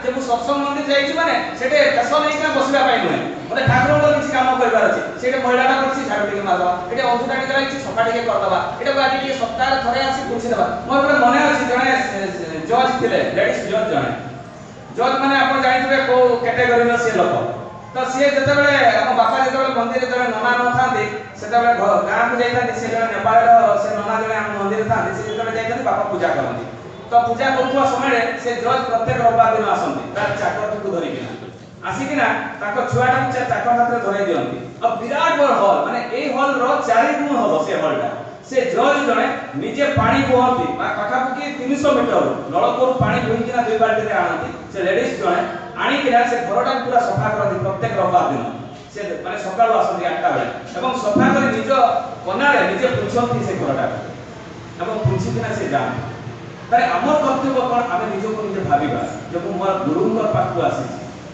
आ गुरुंक पाखु काई के आसी ए जो भक्त सब ना देई तो केई आसते आसारे भी आसते से बेले चारि प्रकार भक्त ना जे श्री कृष्ण गीता रे कहछन चारि प्रकार भक्त अछि आत्म भक्त कोन जेते बेले सब जगह घुरी घुरी मो पोडा को भलो करि पाले नै कहले ठाकुर आपण ही अछंती मते रक्षा करबे से सब ठाकुर को पाखु आसे से माने होते आत्म भक्त आ जो माने आसादित भक्त मोर कोठा बाड़ी घर द्वार से आसारे किछि भक्त आसते आ किछि भक्त कोन छि जिज्ञासु भक्त जानिबा होया किछि प्रभु को मु जानिबी बुझिबी तार जिज्ञासा थाए से बढिया भी भक्त अछन आ श्रेष्ठ भक्त के जो माने सब ए माया मोह को छाडी त्याग करिकिना ओनली गुरु को खाली धरिकिना चलंती इष्ट ही मोर मुख्य ता छडा आ केही नहीं से माने ज्ञानी भक्त आ जो माने दीक्षा नहीं नै से माने को प्रकार भक्त आपन बुझि पारथु तरे श्रीकृष्ण के सुंदर गीता रे कहि दैछन्ती तो जा भी हो तो गोटे भक्तर कथा कहबे ए जो आलोचना करथले गुरुंकर विषय जे गुरु दीक्षा नेबार बहुत आवश्यकता रहिछि गुरु परंपरा हिसाब रूप वेद विषय मु बुझाई देली आपन किंतु ए गुरु को धरिला परे हमर कोन लाभ एटा भी तो जानला दरकार अनंत महाराज से होते 5-6 क्लास पढितबा जन व्यक्ति से किंतु होमियोपैथी से चिकित्सा करନ୍ତି आ जहा को औषध दियନ୍ତି से ठीक हे जाय ताको जेते प्रश्न करा होछि अनंत महाराज को प्रश्न कला बेले कहते जे मु जेते जहा को मेडिसिन दिए से समय रे ए रोगटा टेस्ट करे ताको देखे ता कोन को रोग होछि ताको मु पचारि साला परे मु जेते पचारि न साल होई से मेडिसिन ता मु आखि सामने रे झलसी उठे आ से मेडिसिन ता मु देई दिए माने गुरुंकर संस्कार रे से संस्कारित थिले के अनंत महाराज तेणु तो ई जिनसडा हे करूछि ताले गुरुंकर संस्कार रे संस्कारित हेबा केमिति सेटा भी तो जानिबा दरकार ए जो गुरु जो जते सब विधान दिसे ता संस्कार रे संस्कारित हेबा केमिति अनंत दिने कोन हे पावना यूनिवर्सिटी रो शेक्सपियर विषय आलोचना करिया ପାଇଁ ଗୋଟେ लेटर आसी श्री ठाकुरଙ୍କ पाखु तो आपन आश्रम रो जे प्रेसिडेंट अछंती ताको पठेबे से शेक्सपियर विषय आलोचना करबे आ से यूनिवर्सिटी रे विभिन्न धर्मावलंबी रो लोक माने सब आसी छंती तो जो ए जो धर्मावलंबी रो सब विभिन्न आसी छंती से शेक्सपियर विषय आलोचना करिया ପାଇଁ आ एपटे ठाकुर कोन करि छंती जे अनंत महाराज को डाकी दिना कहै जे तू शेक्सपियर विषय आलोचना करबो यूनिवर्सिटी को जीवो पावना यूनिवर्सिटी तो एई भितरे कोन है जे ताको कोइ सार दिसंती कोइ सारिला परे कोन है जे पंचानंद आछंती केष्टदा आछंती तो जेतेबे केष्टदा पंचानंद सुशील गोस्वामी सब आसी जदी तो सेतेबे केष्टदा कहउछथि आ पावना यूनिवर्सिटी रो कहउछथि ताकर जो प्रोफेसर जे आपनकर प्रेसिडेंट जे से जिबे शेक्सपियर विषय कहबे आ मु भाबुची सुशील दा को पठेले भलो हो ताकर तो इंग्रजी रे भलो नॉलेज अछि ठाकुर कहउछथि मु अनंत को कहि देछि सुशील गोस्वामी केष्टदा हमको मुंड खराब हो गला कहले ठाकुर से तो प्रेसिडेंट बोली से लेटर रे लिखा आइछि कहले ना मु अनंत को कहि देछि से जो दिन अनंत महाराज जाइछन्ती यूनिवर्सिटी से समय रे केही भी जाई नाहंती ताको सहित केही भी जणे मनुष्य जाई नाहंती ताको सहित काहे कि ए तो अनंत महाराज किछि कहि पार नै यार इंग्लिश नॉलेज अछि ना कि अछि किछि तो नै जे तो 5 रु 6 क्लास में पढी नै 5 क्लास पास करे 6 को पढी नै तो तेणु से भय रे अपमान रो भय रे एई गले नै किंतु पावना यूनिवर्सिटी रो जो गुरु भाई माने से माने जगी बसछते जे सत्संग केही ना केही गुटे विशिष्ट लोक आसे आ समस्त सरकार ही जणाथिला जे सुशील दा जिवे तो जाबियो ସମସ୍ତ ଧର୍ମାବଲମ୍ବୀ ଲୋକ ସବୁ ଆଲୋଚନା କରିଛନ୍ତି ସେକ୍ସପିୟର ବିଷୟରେ। ଆଲୋଚନା କରି ସାରିଲା ପରେ ଯେତେବେଳେ ଶ୍ରୀ ଠାକୁରଙ୍କର ଜଣେ ଭକ୍ତଙ୍କୁ ଡକାଇଛି, ଅନନ୍ତ ମହାରାଜ ଯେତେବେଳେ ଷ୍ଟେଜ ଉପରେ ଠିଆ ହେଇଛନ୍ତି, ଯୋଉ ଗୁରୁ ଭାଇ ମାନେ ପଛପଟେ ଠିଆ ହେଇଥିଲେ ତାଙ୍କ ମୁହଁଟା ଶୁଖିଗଲା। କହିଲେ ଆରେ ଇଏ କଣ ଆସିଛି କହିବ ସେକ୍ସପିୟର ବିଷୟରେ। ଯାହା ବି ହଉ ଅନନ୍ତ ମହାରାଜ ସେକ୍ସପିୟର ବିଷୟରେ ଆଲୋଚନା କଲେ। ଆଲୋଚନା କରୁ କରୁ କରୁ କରୁ ଏତେ ଡେରି ଆଲୋଚନା କଲେ। ଆଲୋଚନା କରି ଯେତେବେଳେ ଓହ୍ଲଉଛନ୍ତି ଷ୍ଟେଜରୁ, ତାଙ୍କ ପ୍ରଫେସର ପଚାରୁଛନ୍ତି ଆପଣ କଣ ସେକ୍ସପିୟରକୁ ଦେଖିଛନ୍ତି? କେତେ ଗୁରୁତ୍ୱପୂର୍ଣ୍ଣ କଥା। ମାନେ ଏଭଳି ଆଲୋଚନା କଲେ ଯେ ସତରେ ବୋଧେ ଅନନ୍ତ ମହାରାଜ ସେକ୍ସପିୟରକୁ ଦେଖିଛନ୍ତି। ସେତେବେଳେ ଅନନ୍ତ ମହାରାଜ କହୁଛନ୍ତି ଯିଏ ସେକ୍ସପିୟରକୁ ଜନ୍ମ ଦେଇଛି, ଯିଏ ସେକ୍ସପିୟରକୁ ସୃଷ୍ଟି କରିଛି, ତାର ସଙ୍ଗ ମୁଁ କରୁଛି। କେତେ ଗୁରୁତ୍ୱପୂର୍ଣ୍ଣ କଥା। ଚିନ୍ତା କରନ୍ତୁ, এই যে ছোট ছোট জীবন্ত কথা, এইটা কোনসি মিরাকেল নয়। ঠাকুরଙ୍କର জীবন্ত তଳି ধରୁଥିବା କଥା ଗୁଡାକ ରୀତି দ্বাରା মানে ଆଜି ପର୍ଯ୍ୟନ୍ତ ବଞ୍ଚି ରହିଛନ୍ତି। ତାଙ୍କ ମୁହଁରୁ এই କଥା ଗୁଡାକ ଶୁଣିବା ପାଇଁ ପାଉଛୁ। ଆମେ କୋନସି ମିରାକେଲ ନୁହେଁ ଏଗୁଡା। ତାହେଲେ ଗୁରୁଙ୍କୁ ଧରିଲା ପରେ ଆମେ କଣ କରିବା? ନାମଟା ଅନବରତ ଥିବା ଦରକାର। କାହିଁକି? କଳିଯୁଗ ଯୁଗ, ନାମ ହିଁ ଶ୍ରେଷ୍ଠ। ଆମେ ସମସ୍ତେ ଜାଣିଛେ, କଳି ନିଜେ କହିଛି ଯେ ନାମ ହିଁ ଶ୍ରେଷ୍ଠ। ଯେତେବେଳେ ଆମେ ନାମଟା 24 ଘଣ୍ଟା କରିବାନି, ଚାଲା ବୁଲା ଖିଆ ପିଆ ସବୁବେଳେ ନାମର ଆବଶ୍ୟକ ରହିଛି। ଯଦି ନାମ ନ ଧରିବା, এই যে ରାକ୍ଷସ ମାନେ ଯୋଉ ବୁଲୁଛନ୍ତି, এই ଯୋଉ 6ଟା ରିପୁ, ସେଇଗୁଡାକ ଆମ ଭିତରେ ପ୍ରବେଶ କରିବ। ଯେତେବେଳେ କାହିଁକି କଳି ବି ଅଛି, ଦେବତା ମାନେ ବି ଅଛନ୍ତି। ଯେତେବେଳେ ଆମେ ନାମଟା ଛାଡ଼ି ଦେଉଛେ, ଆମ ଭିତରେ ହିଂସା ଜାଗ୍ରତ ହେଉଛି, କଳି ଜାଗ୍ରତ ହେଉଛି। ଆମ ଭିତରେ କାହା ପ୍ରତି ଲଢ଼େଇ କରିବା, ପଇସା ମାରି ଖାଇଯିବା, ଏଇ ସବୁ ମନ ଭିତରେ ପଶୁଛି। କାହିଁକି? ଆମେ ନାମଟା 24 ଘଣ୍ଟା କରୁନା। କାହିଁକି? ଯେତେବେଳେ ଫାଙ୍କା ପାଇଯାଉଛି, ସେତେବେଳେ ଶତ୍ରୁ ବା ରାକ୍ଷସ ପ୍ରଭୃତି ସବୁ ପଶି ଯାଉଛି ଶରୀରରେ। ତେଣୁ ନାମଟା 24 ଘଣ୍ଟା ହେବା ଦରକାର। ବ୍ରଜେନ୍ଦ୍ର ଚଟ୍ଟୋପାଧ୍ୟାୟ, ସେ ତାଙ୍କ ଘର ରେଙ୍ଗୁନ ସହର। ତ ସେ ରେଙ୍ଗୁନ ସହରରେ ଥିବା ଭିତରେ ଠାକୁରଙ୍କ ବିଷୟରେ ଜାଣିଲେ। ଜାଣିକିନା ପାବନା ହିମାୟତପୁର ଆସିଲେ ଦେଖିବା ପାଇଁ। ଯେତେବେଳେ ପାବନା ହିମାୟତପୁର ଦେଖିବା ପାଇଁ ଆସିଛନ୍ତି, ଠାକୁରଙ୍କୁ ଦେଖିକିନା ମୋହିତ ହେଇକିନା ତାଙ୍କର ଦୀକ୍ଷା ନେଇଛନ୍ତି। ଦୀକ୍ଷା ନେଲା ପରେ ସେ ରେଙ୍ଗୁନ ସହର ଯାଇଛନ୍ତି। ଯାଇକିନା ଠାକୁରଙ୍କ ବିଧି ବିଧାନ ଅନୁସାରେ ଯେତେବେଳେ ପାଳନ କରୁଛନ୍ତି, এই ପାଳନ କରିବା ଭିତରେ, ବିଧାନ ପାଳନ କରିବା ଭିତରେ କଣ ହେଇଛି ଯେ ସେ ଚିନ୍ତା କଲେ ଯେ ମୁଁ ଠାକୁରଙ୍କୁ ଯଦି ପ୍ରତ୍ୟେକ ଦିନ ଦେଖିବା ପାଇଁ ଚାହେଁ, ତାହେଲେ ମୋତେ ପାବନାରେ ଘର ତିଆରି କରିବା ପାଇଁ ପଡ଼ିବ। କିନ୍ତୁ ସେ ବିରାଟ ବିଜନେସମ୍ୟାନ, ମାନେ ସେତେବେଳେ ଲାଭପତି। ସେତେବେଳେ ଲାଭପତି ମାନେ ବର୍ତ୍ତମାନ ଯୁଗରେ କିଏ ହେଇଥିବେ ଚିନ୍ତା କରନ୍ତୁ। ସେ ସବୁ ତ୍ୟାଗ କରି ପାବନାରେ ଗୋଟେ ଘର ବନେଇଛନ୍ତି। ଘର ବନେଇ ସାରିଲା ପରେ ଠାକୁରଙ୍କ ପାଖକୁ ଯାଇଛନ୍ତି, ସେଇ ଘରର ନାମକରଣ କରିବା ପାଇଁ। ଠାକୁରଙ୍କ ପାଖରେ ନିବେଦନ କଲେ ବ୍ରଜେନ୍ଦ୍ର ଚଟ୍ଟୋପାଧ୍ୟାୟ। ଯେତେବେଳେ ସେ ନାମକରଣ ପାଇଁ ସେ ନିବେଦନ କଲେ, ଠାକୁର ତାଙ୍କ ଘରର ନାମ ଦେଲେ ଇଷ୍ଟବୃତ୍ତି। ଯେତେବେଳେ ଇଷ୍ଟବୃତ୍ତି ନାମକରଣ କଲେ, ବ୍ରଜେନ୍ଦ୍ର ଚଟ୍ଟୋପାଧ୍ୟାୟ ଆଶ୍ଚର୍ଯ୍ୟ ହେଇଗଲେ। କହିଲେ ଠାକୁର ମୋ ଘରର ନାମ ଇଷ୍ଟବୃତ୍ତି କରିଦେଲେ, କିନ୍ତୁ ମୁଁ ଯାହା ବେପାର ବାଣିଜ୍ୟ କରିବି, ବିଜନେସ୍ କରିବି, ସେ ପଇସାଟା କରିବି କ'ଣ? ଠାକୁର କହିଲେ ତୋର ଯାହା ଲାଭ ହବ, 200 ବିঘା ଜମି କିଣିବୁ ପାବନା ନଦୀ ବନ୍ଧରେ। ସେଇଠି ଯାହା ଅମଳ ହବ, ଚାଷରେ ଯାହା ପାଇବୁ, ସେଇ ଚାଷର ପଇସାରେ ତୁ ପ୍ରତ୍ୟେକ ଦିନ ଗରିବ, ଦୁଃଖୀ, ଦୀକ୍ଷିତ, ଅଦୀକ୍ଷିତ ସମସ୍ତଙ୍କୁ ଖୁଆଇବୁ। ଠାକୁରଙ୍କର କଥାଟାକୁ ମାନି ବ୍ରଜେନ୍ଦ୍ର ଚଟ୍ଟୋପାଧ୍ୟାୟ ପ୍ରତ୍ୟେକ ଦିନ ତାହା ହିଁ କରନ୍ତି। ଦିନକର ଘଟଣା କ'ଣ ହେଇଛି ଆପଣମାନେ ଜାଣିଛନ୍ତି? ଯେତେବେଳେ ଅକାଳ ପଡ଼ିଥିଲା ପାବନାରେ, ସେତେବେଳେ ଖାଇବା ପାଇଁ ମିଳିଲାନି। ଆଉ ବ୍ରଜେନ୍ଦ୍ର ଚଟ୍ଟୋପାଧ୍ୟାୟ ଯେତେ ଷ୍ଟକ୍ ରଖିଥିଲେ ଜିନିଷ ଗୁଡ଼ାକ, ସେଗୁଡ଼ା ବି ସରିଗଲା। ଯେତେବେଳେ ସେଇ ଜିନିଷ ଗୁଡ଼ାକ ସବୁ ସରିଗଲା, ତାଙ୍କ ମା କହୁଛନ୍ତି ଆଜି ମୋତେ ଚୁଲି ଜଳିବନି। ବ୍ରଜେନ୍ଦ୍ର ଚଟ୍ଟୋପାଧ୍ୟାୟ କହୁଛନ୍ତି ମା ମୁଁ ଯାଉଛି କାହାକୁ ଭିକ୍ଷା ମାଗିବି, ନହେଲେ କାହାକୁ ନେଇକିନା ଆସିବି। ବ୍ରଜେନ୍ଦ୍ର ଚଟ୍ଟୋପାଧ୍ୟାୟ ନାମ କରି ଚାଲେ। ନାମ କଲେ 50% କାମ ହବ। ନାମ କଲେ 50% କାମ ହବ। କିନ୍ତୁ ନାମ ସହିତ ଠାକୁରଙ୍କ ପ୍ରତିମୂର୍ତ୍ତି ଯଦି ହୃଦୟ ଆଇନାରେ ରଖାଯାଏ, ଯେମିତି ଆମେ ଚକ୍ରପଥ ରଖିକିନା ନାମ କରୁ, ନାମ କରିବା ଭିତରେ ଦେଇକିନା ଯେତେବେଳେ ଆଖି ବୁଝି ଦଉ, ସେତେବେଳେ ଦେଖାଯାଏ ଠାକୁରଙ୍କ ଛବିଟା ଆମ ଆଖି ସାମ୍ନାରେ ଦେଖାଯାଏ। ସେଇଭଳିଆ ନାମ ଦରକାର। ତ ଏଇ ବ୍ରଜେନ୍ଦ୍ର ଚଟ୍ଟୋପାଧ୍ୟାୟ ନାମ କରୁ ଠାକୁରଙ୍କର ଯୋଉ ପ୍ରତିଛବି ତାଙ୍କ ହୃଦୟ ଆଇନାରେ ସେ ଦେଖୁଛନ୍ତି। କରି କରି ଚାଲିଛନ୍ତି। ଚାଲିଲା ପାବନା ନଦୀ ବନ୍ଧ ଉପରେ ଚାଲୁ ହଠାତ୍ ପହଞ୍ଚି ଯାଇଛନ୍ତି ଠାକୁରଙ୍କ ପାଖକୁ। ଆଉ ଠାକୁର ପାବନା ନଦୀ ବନ୍ଧର ଗୋଟେ ଗଛ ପାଖରେ ସେ ବସିଛନ୍ତି। ଠାକୁରଙ୍କୁ ପ୍ରଣାମ କରିଛନ୍ତି। ଠାକୁରଙ୍କୁ ଯେତେବେଳେ ହଠାତ୍ ପ୍ରଣାମ କରିଦେଇଛନ୍ତି, ଠାକୁର କ'ଣ କହୁଛନ୍ତି ଯେ ଏଇ ବ୍ରଜେନ୍ଦ୍ର ତୁ ଗୋଟେ କାମ କର, ତୁ 700 ଟଙ୍କା ଆଣିକିନା ମୋତେ ଦେ। ସେ ଯାଇଛନ୍ତି ଚାଉଳ ସଂଗ୍ରହ କରିବା ପାଇଁ, ବିଭିନ୍ନ ପ୍ରକାର ପନିପରିବା ସଂଗ୍ରହ କରିବା ପାଇଁ, ଭିକ୍ଷା କରିବା ପାଇଁ। ଠାକୁର ତାଙ୍କୁ ପଠେଇଛନ୍ତି ତୁ 700 ଟଙ୍କା ନେଇକରି ଆଣେ।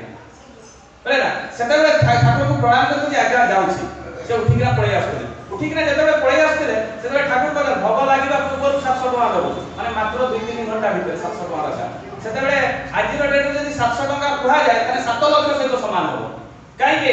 ଏଇ ଯୋଉ ସେତେବେଳେ 1 ପଇସା 2 ପଇସା 10 ପଇସା ଏଗୁଡ଼ା ସବୁ ଚାଲୁଥିଲା। ବୁଝିଲା? ତାହେଲେ ଆଜିର ଡେଟ୍ରେ 7 ଲକ୍ଷ ହେଇପାରେ ମୁଁ ଭାବୁଛି। ତ ଯାହା ବି ହଉ, ବ୍ରଜେନ୍ଦ୍ର ଚଟ୍ଟୋପାଧ୍ୟାୟଙ୍କୁ ଯେତେବେଳେ ଏଇ କଥାଟି କହିଲେ, ସିଏ କ'ଣ କଲେ? ସିଏ ଚାଲିଲେ ଠାକୁରଙ୍କ ନିର୍ଦ୍ଦେଶ ମାନି, ଏବଂ ଯାଉ ସେ ଚିନ୍ତା କରୁଛନ୍ତି ନାମ ଜାଣିଛି କୋଉଠୁ ଆଣିବି। ସେ କ'ଣ କଲେ? ମାତା ମନମୋହିନୀ ଦେବୀ ଯୋଉ ଆନନ୍ଦ ବଜାର କରିଥିଲେ, ସେ ଭିତରକୁ ସେ ପଶିଗଲେ। ଯେତେବେଳେ ସେଇ ଭିତରକୁ ପଶିଗଲେ, ଦେଖୁଛନ୍ତି ଜଣେ ବୁଢ଼ୀ ଲୋକ ବାଡ଼ି ଧରି ନୁଇ ଆସୁଛି। तो मजाक कर कहले ए मां तू 700 टका देबू माटी अनौछ ब्रजेंद्र चट्टोपाध्याय कहले तू केमति जानु मो पाखे 700 टका अछि ब्रजेंद्र चट्टोपाध्याय पका हे गले माने अचंबित हे गले जेतबे अचंबित हे गले ब्रजेंद्र चट्टोपाध्याय सेही समय रे हठात कोन हेछि कहले चल तू मो घर को मु तते 700 टका देबी से बुढ़ी माटी कहछि ब्रजेंद्र चट्टोपाध्याय कहले पुनर्बार पछति तो घरे 700 टका अछि कहले हां मो घरे अछि तू चल तो ताकू धरि के टाणी के नै गले ब्रजेंद्र चट्टोपाध्याय को तांका घर से बुढ़ी माटी गोटे विराट बड़ बाउंसर पाछे रे से खुचरा पैसा रखला ता सामने रे रखि देले ब्रजेंद्र चट्टोपाध्याय के सामने ब्रजेंद्र चट्टोपाध्याय गोटे गोटे गणिले से 1 पैसा 2 पैसा देखले 700 ही टंका अछि ताको कोन कले गोटे कोनार से बुढ़ी मार कोनार गठिले रे बांधी मुंड रे बोही किना आसुचंदी ताको दूर देखि देले ब्रजेंद्र चट्टोपाध्याय को ए देख एटा बड़ा हनुमान बड़े मुंड रे बोही करी आसुची ठाकुर पाक पहुंची किना ठाकुर को पाद तले रखि देले से सब खुचरा पैसा गुडा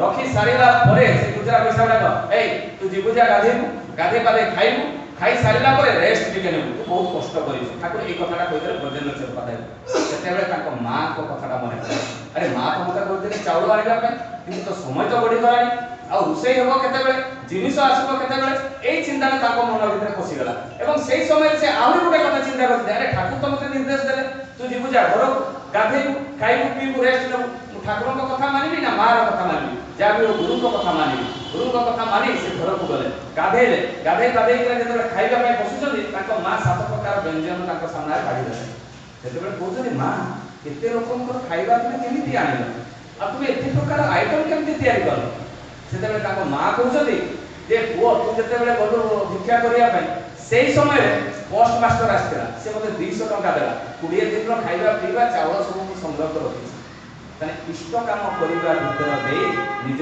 परिवार का समाधान हो जाए सेही काई के डिब्यूवार करा जाउची जे आम भीतर जो कलिस कालिबा अछि आमे अन्न मनुष्य को बंचेबा जाई जे आमे कते बेले परिवर्तन हो जाई तार ठिकरा नै आमे तो करू ही नै ठाकुरंकर काम आमे भाबू जे ए जो दीक्षा देला परे जहा काम करा जाय सेबडा बोले ठाकुरंकर काम सेठी काई बहुत मनुष्य को जे नाही आमे दीक्षा नै परबानी एते सकाळ उठी कर किए करबो इष्ट उठी पैसा धंदा एगुला सब हम करी हेबो नै ए बोले माइंड रे चिंताटा हमर पसी जाय दिनकर घटना कोन है जे ए पीछे विधान विषय कहबी प्रत्येक एठी जते भी गुरु भाई बसबे जो माने करूना दे काली तो सामने कहबे ता कहबी तो ता पूर्व गोटे कथाटा कहबी होची सुंदर कथा माने गपटे दिने कोन है जे महुमाछी गोबर पक को कहूची ओजे ए चाल ना ଟିକେ महुडा चाखिबो ताई गोबर तो केते टेस्ट जिंसटा गोबर पक कहूची अरे मो पाखरे खाइबा तो पर्याप्त अछि मु तो एडे छुआ पिला संसार कर देबी मोर की दरकार तो बड़े 12 बुली सब ए महु संग्रह करबी मो माछी तो थोरे महु खाइले आ द्वितीय थर गोबर रे रहिबु नै करे नाइ मोर जीवा दरकार नै मोर एठी तो संसार तेरी हो जाउची आ छुआ पिला सब हो जाउची तो जते बेले बारंबार जिद कला दिने कोन करछि से गोबर पकला हो चाल खाइबा तो महु रस मो माछी नै से गुडे गलाप फूल ऊपर बसै देला से गोबर पक ऊपर जे बसै देला से चुसीबा आरंभ कर चुसी साला पर कहउछि से गोबर पक महु माछी को जे मते तो एटा गोबर लागुछि पास नै तू तो गोबर गादी उठछि ना तो देह रे गोबर लागि तू तार महत्वटा जानिबु कोठु हमर अवस्था ता हम दादा माने ए चाना टिके दीक्षा नेबो आ दीक्षा न दे कर नाय भाई एटा करबिनी हमर प्रकृति ता से सिस्टम रे आगु तयारी हेछे तेनु हम ठाकुर को गुरु को धरबार मतलब ही हम मुंड भीतर पसेना तो हम गुरु को धरले कोन करिया पई पड़े निजे बंचिबा पई कोन करिया पई ठाकुर को पई किछि करिवार नै जे दीक्षा दिए से ठाकुर को पई जीरो करे ठाकुर कोन कहछथि नर नारायण सेवा करिया सेटा ही हम करू ओटा काली को दीक्षा दिया करबा काली को बंचेइबा एई कामटा ही ठाकुर कर काम किंतु आमे जोटा करू ब्रह्म मुहूर्त रे सेटा हम निज काम केमिति निज काम ब्रह्म मुहूर्त रे हम काई कहू ब्रह्म मुहूर्त रे उठले आयुष वृद्धि हुए जो माने 8टा 9टा 10टा बेले उठନ୍ତି ताकर आयुष क्षति हुए हो कि नै आ देवता माने सकाळे विचरण करନ୍ତି ताकर आशीर्वाद ले ब्रह्म मुहूर्त रे उठी बेड रे भी बसी इष्टपति दिया जाई पारे जदि न होई जा भलो न लागे से वस्त्रटा चेंज करबा दरकार ठाकुर घरे बसी से इष्टपति देई पारे एवं से जते बेले ब्रह्म मुहूर्त रे उठिला परे सेकंड काम कोन अछि जाई प्रणाम करबा प्रणाम मंत्र कोन अछि ओम ब्रह्म परब्रह्म कुलमालिका राधा समी दयालंक चरण करबे प्रणाम काहे कि हम प्रणाम करबा जदि सकाळे उठी स्वामी स्त्री भितर टिके टेंशन हे जाई से टेंशन टा दिन सारा गारुथि जदि हम सकाळे उठी ठाकुर को प्रणाम करबा से टेंशन रो मुक्ति पाइबा देखो काहे कि सकाळे उठिबा ता मीनिंग भी कहि काहे कि प्रणाम करबा ता पॉजिटिवनेस का भी कहि प्रणाम कर साला पर कोन करबा प्रणाम कर साला पर ध्यान करबा ध्यान कले हमर कोन बेनिफिट होय हमर ए जो चारि फाळ मस्तिष्कटा अछि ए मझिरे किना pituitary gland and phenyl gland ये दुईटा थाए पिनाइल ग्लैंड रो मेलाटोनिन क्षरित हुए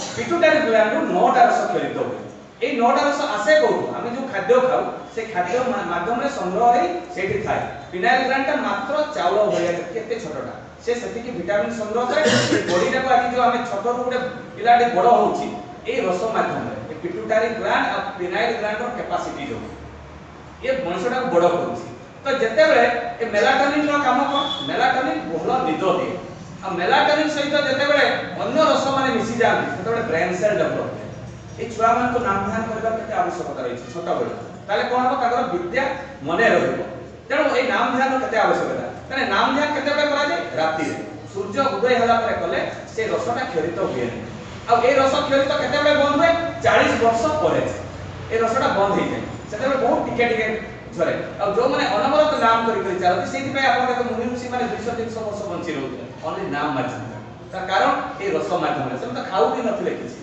तो जा भी हो तो एई माध्यम रे कोन होय पिट्यूटरी ग्लैंड और पिनाइल ग्लैंड द्वारा हमर ब्रेन सेल डेवलप होय शरीर ग्रोथ करे भलो मन विचार करबा शक्ति आसी जाय एटरे भीतर बोले जाय हमर सेंसरी और मोटर नर्व डेवलप होय ताले पिला मानकर स्मरण शक्ति बढ़े मोटर नर्व और सेंसरी नर्व कोन हम जेतबे मोल गाको जाऊ जेतबे कबाटा ऑटोमेटिक खुली जाय हम छुरे किंतु खुली जाय सेटा सेंसर लागि जाय मनुष्य शरीर रे सेंसर अछि तो जेतबे मशाटा हाथ रे बसी जीवो हमें ताको पिटी किना मारि दोछे केमिति मारुछे हम जानिले केमिति हम हाथ रे बसला हम देह रे सेंसर अछि तेणु हमें जानि पारले हम पिटिले काई कि मोटर नर्व के मस्तिष्क से निर्देश द्वारा जे ताको मारि दियो जो पागल नर्व का मोटर नर्व और सेंसरी नर्व डैमेज थाय तेणु तो रास्ता रे बुलु थांती समान जो टुले से खाई दियो तने नाम ध्यान करे केते बेनिफिट अछि आपण चिंता करନ୍ତୁ नाम ध्यान करि सारला परे हमर काम कोन कर्तव्य अछि पुणी प्रणाम मंत्र ओम ब्रह्म परम प्रणाम कर आदि ए मंत्रटा करबा तापरे कोन करबा सत अनुज्ञा पढिबा काहे कि सत अनुज्ञा पढिबा प्रत्येक दिन ठाकुरଙ୍କ पाखरे प्रतिज्ञा करबा जे एई 6टा ऋतु हम केमति कंट्रोल करू मो अप्रति मो मानि निरलस एला अछि 6टा ऋतु याको मु केमिति कंट्रोल करबे ठाकुर मते शक्ति दियो बुद्धि दियो बल दियो जे मु एटा को मु केमिति कंट्रोल करबे ताको पाखरे प्रत्येक दिन प्रतिज्ञा करबा सत अनुज्ञा दिनटा 3 थर पढिबा कथा जा भी हम दिनटा थरे ही पढुछे तो एई सत अनुज्ञा फल रे हम चरित्र रो परिवर्तन तापरे हम कोन करबा तापरे हम इष्टभूति देबा इष्टभूति पांचटा महायज्ञ हम जानि ए इष्टभूति किए करूथले सब साधु सन्यासी और ब्राह्मण माने करूथले ठाकुर किंतु समस्त को दे देले रे ब्राह्मण क्षत्रिय वैश्य शूद्र केही नहीं आ जाति भेदटा को भी से बात देथिले सेते जे समय जे मु कहबी परे बस मान को कथा काहे कि से शूद्र न थिले ते परे कहबी तो जा भी हो तो तापर कोन से पांचटा महायज्ञ माने सब ऋषि माने करूथले से माने कोन करूथले से माने यज्ञ करूथले आपण माने देखिथिबे टीवी रे जे पुआल रे सब तयारी हेते कुटा रे तयारी हेते सब ताकर होम परिवार सब घर गुडा आ सब यज्ञ करନ୍ତି काठ घिओ ए सब देइके होम करନ୍ତି सेटा होची देव यज्ञ कहते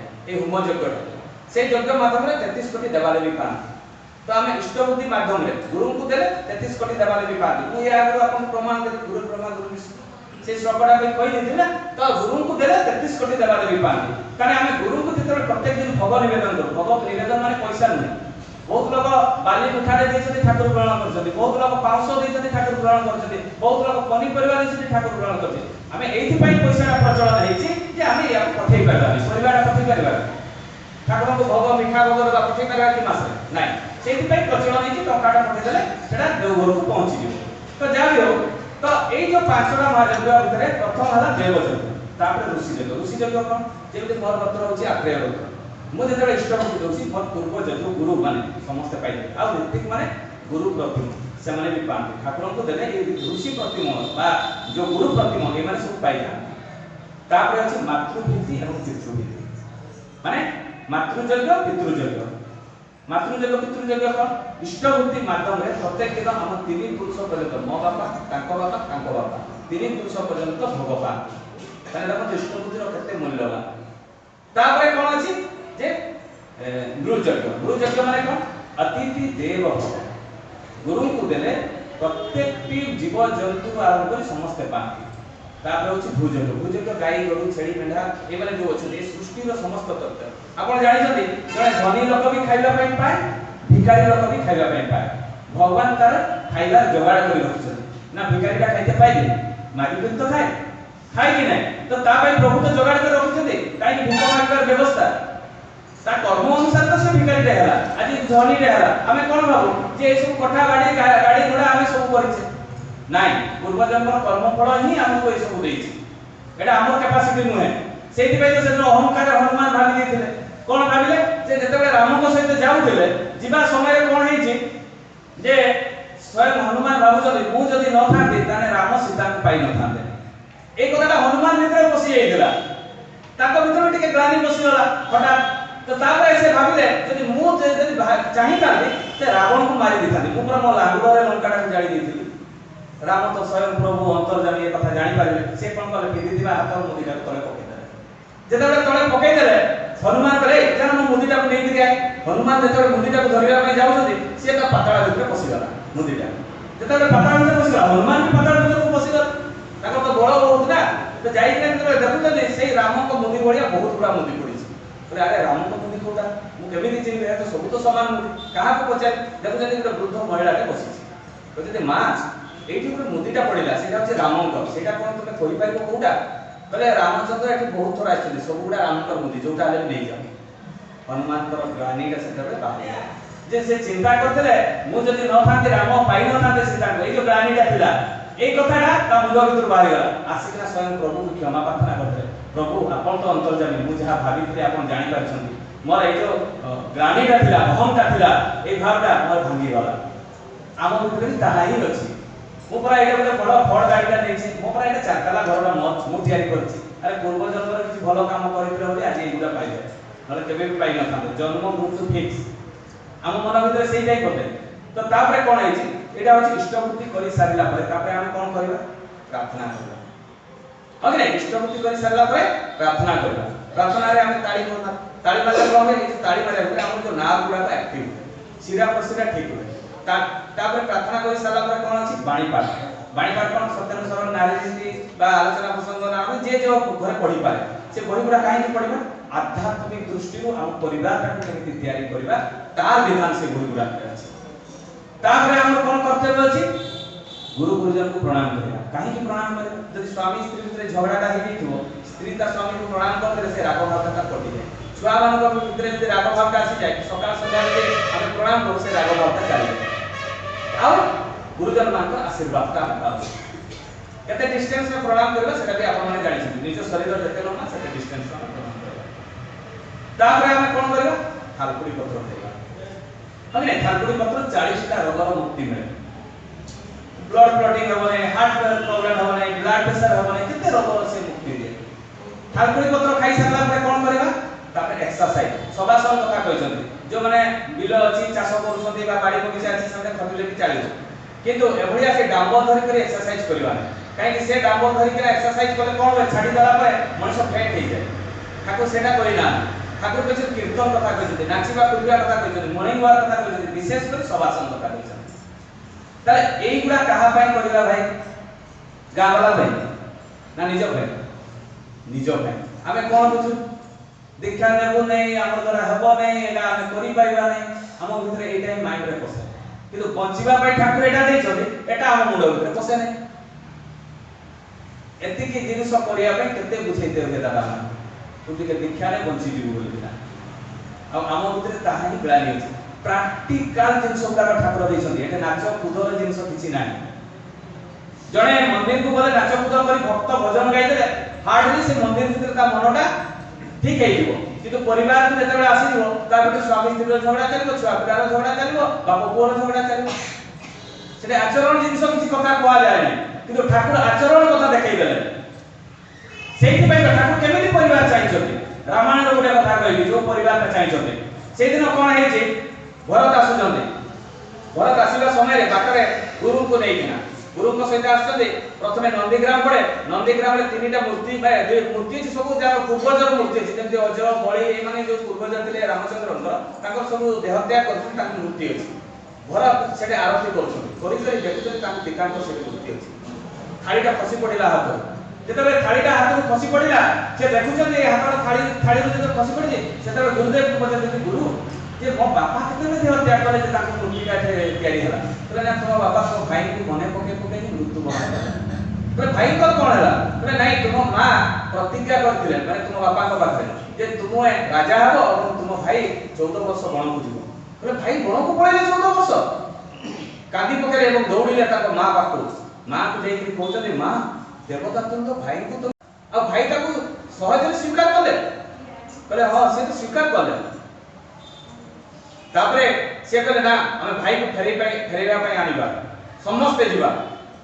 ବ୍ୟବସ୍ଥା କରାଗଲା। ସ୍ୱୟଂ ଭରତ କଠ ମୁଣ୍ଡରେ ବହିଛନ୍ତି, ତାଙ୍କ ସହିତ ଗୁରୁ, ତିନି ମା, ସୀତାଙ୍କର ବାପା ଆଉ ସୈନ୍ୟ ସାମନ୍ତ ବୈଶିଷ୍ଟ୍ୟ ବିଶ୍ୱାମିତ୍ର ସମସ୍ତେ ଯାଇଛନ୍ତି ରାମଙ୍କୁ ଫେରାଇ ଆଣିବା ପାଇଁ।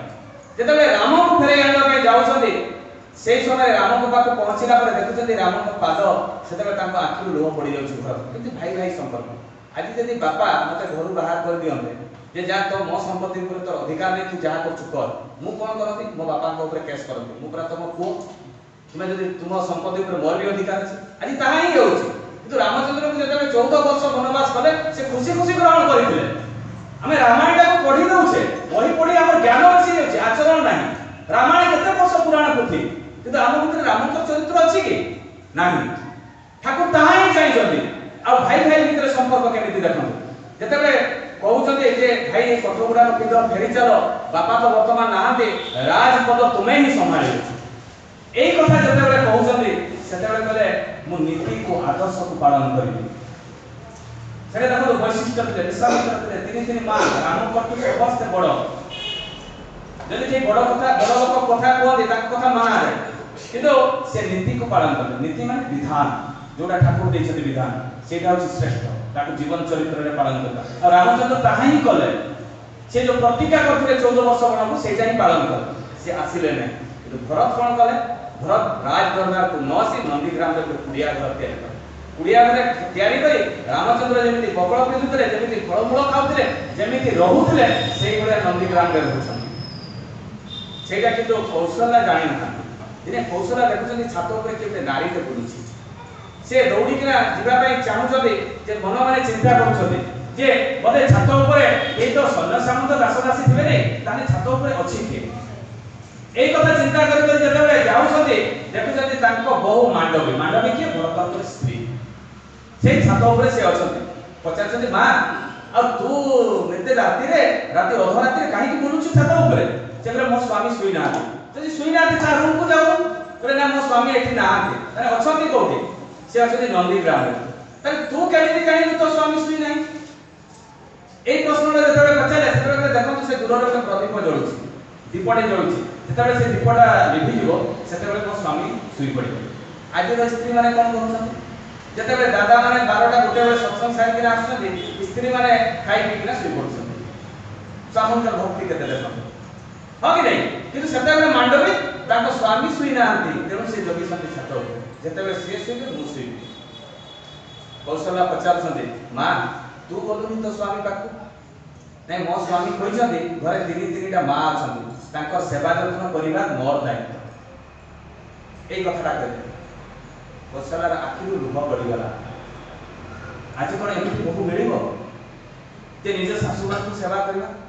ତାକୁ ସ୍ୱାମୀଙ୍କ ନିର୍ଦ୍ଦେଶ ପାଳନ କରୁଛନ୍ତି। ଘରେ ସୀତା ମା ନାହାନ୍ତି, ତୁମେ ଅଛ, ହେଲା ଉର୍ମିଳା ଅଛନ୍ତି, ଆଉ ତେଣୁ ତୁମର କର୍ତ୍ତବ୍ୟ ଅଛି ଘରେ ତିନିଟା ମା ଅଛନ୍ତି, ତାଙ୍କର ସେବା ଯତ୍ନ କରିବା। ଏମିତି ଦେଖନ୍ତୁ ରାମାୟଣରୁ ଆମେ କେତେ ଗୁରୁତ୍ୱପୂର୍ଣ୍ଣ କଥା ଆମେ ଶିଖୁଛେ।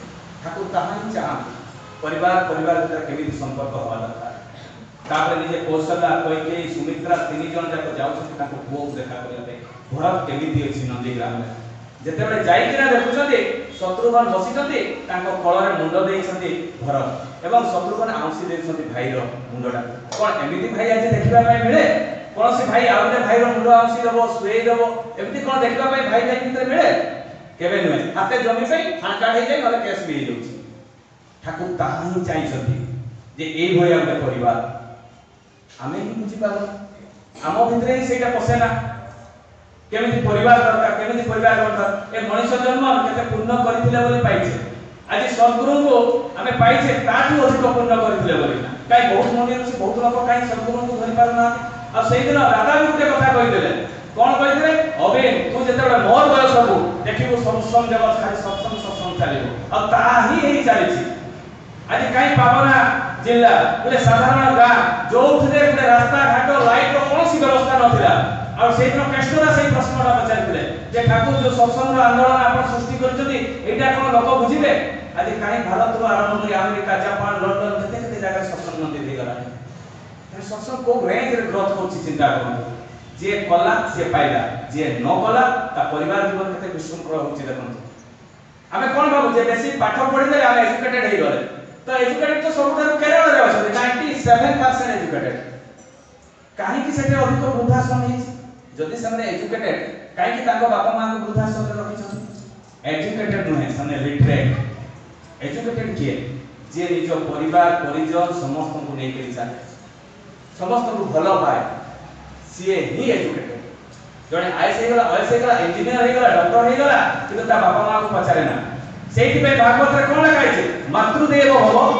पितृदेव भव आचार्य देव भव अतिथि देव भव सेटा तो लेखा नै गणेश देव भव सरस्वती देव भव लेखाई छै स्वयं विष्णु कोन कहले जे निज बापा मां सासु ससुरंकर सेवा करे ना जे गुरु को ग्रहण करे ना एवं अतिथि माने निज पड़ा पड़ोसी बंधु बांधव समस्त का रिलेशन को संपर्क को रखे ना से मते भी माने ना एटा ही विष्णु भागवत रे कहै आगे कोन थरा हम छोटा छोटा थिलु बेले हमर संपर्क एते अभाव हो जातला जे हमें जन्म को मामू बोली कहउतले बिलेई को मौसी बोली डाकुतले अब आज जते छोट परिवार हो सेते भलो एते लोक को डाकी हो रे खाइते देई होबो नै आज एभलिया अवस्था हे छि तारे चिंता करନ୍ତୁ आज रो मनुष्य केमिति हे छि काहे कि हम ठाकुर को धरि छे आचरण करिवा पई तेणु ए आचरण जते पत हम जीवन रे न होई छि सेते पत किछि फायदा होबो नै हमें जते जगह जाऊ जते जहा को जाऊ शेष कथा गुटे कहि मोर वक्तव्य शेष करबी ठाकुरंकर जने परम भक्त शरद चंद्र दास ओडिसा रे जने भक्त सेते बेले कोन होतला जीवंत गुरु को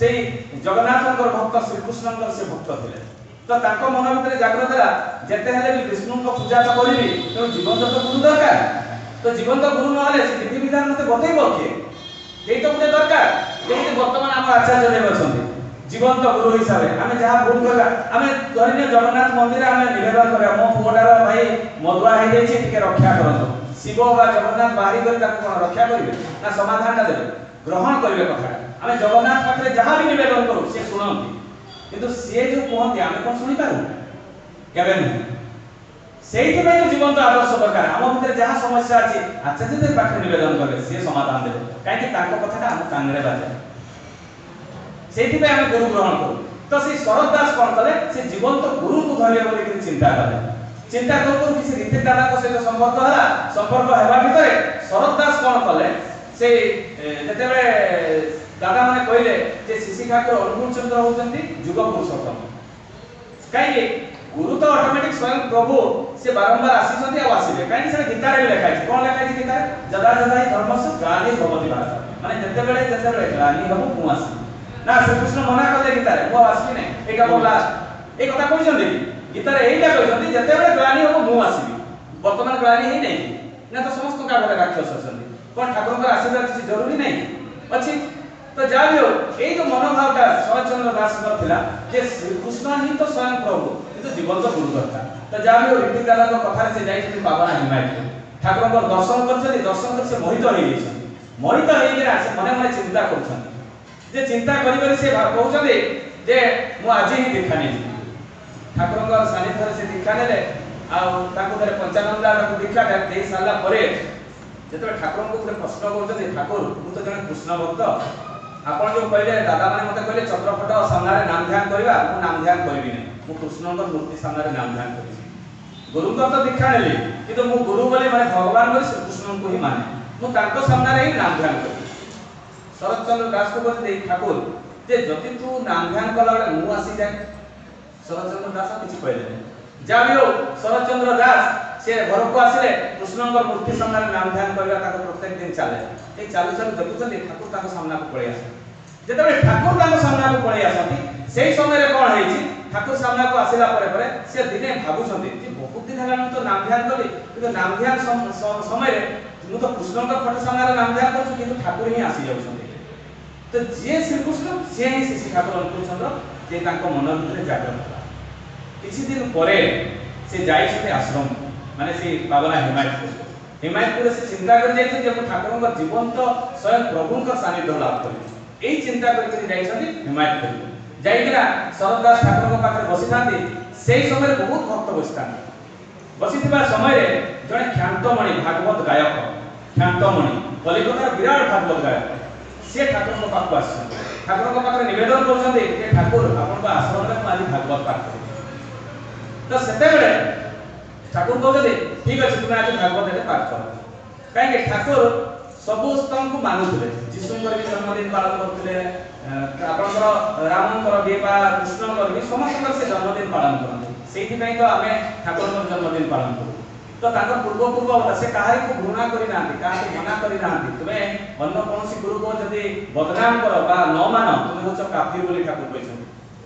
ତେଣୁ ସମସ୍ତ ଗୁରୁକୁ ମାନିବାର ସେ ଅଧିକାର ଦେଇଛନ୍ତି, ସମସ୍ତଙ୍କୁ ପୂଜା କରିବାର ବି ଅଧିକାର ଦେଇଛନ୍ତି, କିନ୍ତୁ ମାଧ୍ୟମ ହଉଛନ୍ତି ଗୁରୁ।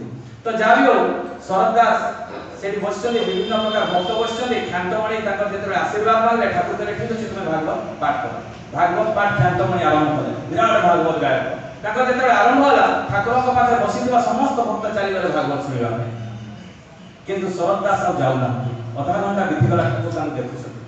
ଦେଖିଲା ପରେ ଠାକୁର ପ୍ରଶ୍ନ କରୁଛନ୍ତି ଶରତ ଦାସକୁ, ଶରତ ଦା ଆପଣ କଣ ଭାଗବତ ଶୁଣିବେନି? ସେତେବେଳେ କେତେ ଗୁରୁତ୍ୱପୂର୍ଣ୍ଣ କଥା କହିଛନ୍ତି ଶରତ ଦାସ। କହିଲେ ଠାକୁର ଭାଗବତ ତ ମୁଁ ଆଗରୁ ବହୁତ ଥର ଶୁଣିଛି, ପୁଣି ଶୁଣିବାକୁ ପାଇଲି, କିନ୍ତୁ ଆପଣଙ୍କ ସାନିଧ୍ୟରେ ମୁଁ ଯେତେବେଳେ ଆସିଛି ପାଦେ ମଧ୍ୟ ମୁଁ ଯିବି ନାହିଁ। ଜୀବନ୍ତ ଭାଗବତ ହେଉଛନ୍ତି ଆପଣ, ଜୀବନ୍ତ ସ୍ୱୟଂ ନାରାୟଣ ହେଉଛନ୍ତି ଆପଣ। ମୁଁ ହୃଦୟଙ୍ଗମ କରିଛି, କାହିଁକି ନାମ ଧ୍ୟାନ କଲାବେଳେ ଆପଣ ହିଁ ମୋ ସାମ୍ନାରେ ଆସନ୍ତି। ତେଣୁ ମୁଁ ଏଇ ସମୟଟାକୁ କ୍ଷତି କରିବିନି। ଆମେ ଦେଓଘର ଗଲେ କଣ କରୁ ଯେ ଆଚାର୍ଯ୍ୟ ସାନିଧ୍ୟ ଲାଭ ନ କରିକିନା ଆମେ ତପବନ ଚିତ୍ରକୂଟ ବାବାଧାମ ବୁଲିବା ପାଇଁ ପଡ଼ିଯାଉ, ଯେ ଆଚାର୍ଯ୍ୟ କେମିତି ବସୁଛନ୍ତି, କେମିତି ଉଠୁଛନ୍ତି, କେମିତି ପ୍ରଣାମ କରୁଛନ୍ତି, ଏଇଗୁଡ଼ା ଆମର କର୍ତ୍ତବ୍ୟ ରହିଛି ଦେଖିବା। ତାଙ୍କୁ ଟିକେ ବି ଛାଡ଼ିକିନା ଯିବାର ଆମର କର୍ତ୍ତବ୍ୟ ନାହିଁ। କିନ୍ତୁ ଆମ ମୁଣ୍ଡ ଭିତରେ କଣ ବସେ, ଠାକୁରଙ୍କୁ ପ୍ରଣାମ କରିଦେବା ଆମକୁ ଆଶୀର୍ବାଦଟା ମିଳିଯିବ। ଏଇ କଥାଟେ କହି ସମୟ ହେଇଗଲା ନା, এই কথাটি কই মোর বক্তব্য শেষ করবি। দিনে ঠাকুরଙ୍କୁ ଗାଧେଇବା ପାଇଁ ଯାଉଥିଲେ, ତାଙ୍କୁ ବହୁତ ତେଲ ମାଖା ହଉଥିଲା ଠାକୁରଙ୍କୁ। ଯେତେବେଳେ ଗାଧେଇବା ପାଇଁ ଯାଉଥିଲେ সেই ସମୟରେ ଚାଲି ଚାଲି ଆସନ୍ତି, ଯୋଉ ଯା ରାସ୍ତାରେ ଚାଲି ଚାଲି ଆସନ୍ତି ସେଇଠି ତେଲ ସବୁ ପଡ଼ିଥାଏ। ତ ସିଏ କଣ କଲେ କି ଜଣେ ମାଟି ତାଙ୍କ ଛୁଆକୁ ଧରିକି ଠିଆ ହେଇଥାନ୍ତି। ତ ସେ ଝିଅ ପିଲାମାନଙ୍କୁ ସେଇ ସ୍ନାନଗାରକୁ ପଶିବା ପାଇଁ ଦିଆଯାଏ। ଯେତେବେଳେ ଝିଅ ପିଲାମାନଙ୍କୁ ପଶିବା ପାଇଁ ଦିଆଯାଏ ସେମାନେ ବାହାରୁ ସବୁ ମା ମାନେ ସବୁ ଦେଖନ୍ତି ଠାକୁର ଯିବା ରାସ୍ତାରେ। ତ ଜଣେ ମା କଣ କରିଛି, ତେଲ ଗୁଡ଼ା ଯୋଉ ତଳେ ପଡ଼ିଛି ସେ ପଡ଼ିଥିବା ତେଲ ଗୁଡ଼ାକୁ କଣ କରିଛି, ସେ ନିଜ ହାତରେ ଆଣିକିନା ତା ପୁଅର ମୁଣ୍ଡରେ ମଖେଇ ଦେଇଛି। ଠାକୁର କିନ୍ତୁ ଏ କଥାଟା ଦେଖିପାରିଛନ୍ତି। ଦେଖିଲା ପରେ ଠାକୁର ଯାଇଛନ୍ତି ଗାଧେଇବା ପାଇଁ, ଗାଧେଇକିନା ଆସିଛନ୍ତି। ସେ ଯୋଉଠି ବସିବା କଥା ସେଠି ବସିଛନ୍ତି ଠାକୁର। ବସି ସାରିଲା ପରେ ସେ ମାଟି ତା ଛୁଆକୁ ନେଇ ଠାକୁରଙ୍କ ପାଖରେ ପ୍ରଣାମ କରୁଛି। ପ୍ରଣାମ କଲାବେଳେ ଠାକୁର କହୁଛନ୍ତି ମା ମୋ ପାଦର ତେଲଟା ଯଦି ତୋ ପୁଅର ଆୟୁଷଟା ବୃଦ୍ଧି କରିଦିଏ ବା ଦୀର୍ଘାୟୁ ହୁଏ ତୁ ଭାବୁଛୁ ସେଟା ଭୁଲ। ସେମିତି ହେଇଥିଲେ ମୋ ପାଦର ତେଲଟା ମୁଁ ବୋତଲରେ ପୁରେଇ ସମସ୍ତଙ୍କୁ ବିକ୍ରି କରିଥାନ୍ତି। ମୁଁ ଦେଇଥିବା ବିଧାନଟାକୁ ଯଦି ମୋ ଜୀବନ ଚରିତ୍ରରେ ତୁ ନ କରୁ ତାହେଲେ କିଛି ବି ପାଇବୁନି। କେତେ ଗୁରୁତ୍ୱପୂର୍ଣ୍ଣ କଥା ଆମ ମନ ଭିତରେ ତାହା। ମୁଁ ତ ଠାକୁରଙ୍କୁ ଧରିଛି ହେଲା, ମତେ ଠାକୁର ରକ୍ଷା କରିବେ, କିନ୍ତୁ ବିଧାନ ପାଳନ କରୁନି। ମୁଁ ତ ଶିବ ବ୍ରତ ପ୍ରତ୍ୟେକ ଦିନ କରୁଛି, ଶିବ ମନ୍ଦିର ଯାଉଛି, କିନ୍ତୁ ତାର ବିଧାନ ଶିବଙ୍କର ବିଧାନଟା ମୁଁ ପାଳନ କରେନି। ଶିବ ମନ୍ଦିର ଗଲେ ଆମେ କଣ ଦେଖୁ, ସେଠି ସାପ ଅଛି, ସେଠି ଅଛି ମୂଷା ଅଛି, ସେଠି ସିଂହ ଅଛି, ସେଠି ବାଘ ଅଛି। ସମସ୍ତେ ସମସ୍ତଙ୍କର ଖାଦ୍ୟ। ମୂଷାକୁ କିଏ ଖାଏ? ସାପ। ମୟୂରକୁ କିଏ ଖାଏ? ବାଘ। ଖାଇନି। ତାଙ୍କ ଭିତରେ କେବେ ଝଗଡ଼ା ଦେଖିଛନ୍ତି? ସମସ୍ତେ ପ୍ରେମ ପ୍ରୀତିରେ ରହିଛନ୍ତି। ଆମେ ତାହା ଶିଖି ପାରୁନା। ଶିବ ମନ୍ଦିର ଯାଇ ଆମେ କଣ ଭାବୁ ଯେ ପୂଜା କଲେ ଶିବ ଆମକୁ ରକ୍ଷା କରିବେ, ଆଉ ଦିନ ସାରା ମଦ ପିଉଥାଉ। ଲାଭ କଣ? ମଦ ପିଇ କିଡନୀଟା ଖରାପ ହେଇଗଲା ପରେ ମତେ ଶିବ ରକ୍ଷା କଲେନି। ତାନେ ପ୍ରତ୍ୟେକଟି ଜିନିଷ ଆଚରଣ କରିବା ଦରକାର। ଯେତେ ପର୍ଯ୍ୟନ୍ତ ଆଚରଣରେ କରିବେ ନାହିଁ ସେତେ ପର୍ଯ୍ୟନ୍ତ ମଣିଷ ତା ଜୀବନରେ ପରିବର୍ତ୍ତନ ହେବ ନାହିଁ। ଗଭର୍ଣ୍ଣମେଣ୍ଟ ରୁଲ ରେଗୁଲେସନ କରିଛି, କଣ ରୁଲ ରେଗୁଲେସନ? ରାସ୍ତାର ବାମ ପଟେ ଚାଲିବା, ରୋଡ କ୍ରସ କଲା ପରେ yellow red light green light ଦେଖିଲା ପରେ ଯେତେବେଳେ ଆମେ କ୍ରସ କରିବା। এটা କାହାର ନିୟମ? ସରକାରଙ୍କ। ରାସ୍ତା ମଝିରେ ଚାଲେ କଣ ହବ? ଆକ୍ସିଡେଣ୍ଟ ହବ। ଠାକୁର ଯେତେବେଳେ ଆସିଥିଲେ ରାମ ଅବତାର, କୃଷ୍ଣ ଅବତାର, ଶିଶୁ ଠାକୁର ସେ ବି ସେ ବିଧାନ ଦେଇଛନ୍ତି। ସେ ବେଦର ବିଧାନଟାକୁ ହିଁ ଦେଇଛନ୍ତି। ସେ ବିଧାନଟା ଯଦି ଆମେ ନ ପାଳନ କରିବା ଆମେ ବି ଆକ୍ସିଡେଣ୍ଟ ହେଇ ମରିବା, ତା ଛଡା ଆଉ କିଛି ଉପାୟ ନାହିଁ। ତେଣୁ ପ୍ରାକ୍ଟିକାଲ ଜୀବନ୍ତ କଥାକୁ ନିଜ ଜୀବନ ଚରିତ୍ରରେ ଆମେ ଯଦି ନ କରିବା ତାହେଲେ ବଞ୍ଚିବା ହିଁ ନାହିଁ। ତାହେଲେ ସାରିବି ଆଜ୍ଞା ହେଲା ঠিক আছে। মানে এইটা উপস্থিত অনুপস্থিত ঠাকুরଙ୍କ তো বহুত কথা রয়েছে, কইলে তো সন্ধ্যা মতো বলবেন বহুত কথা আছে।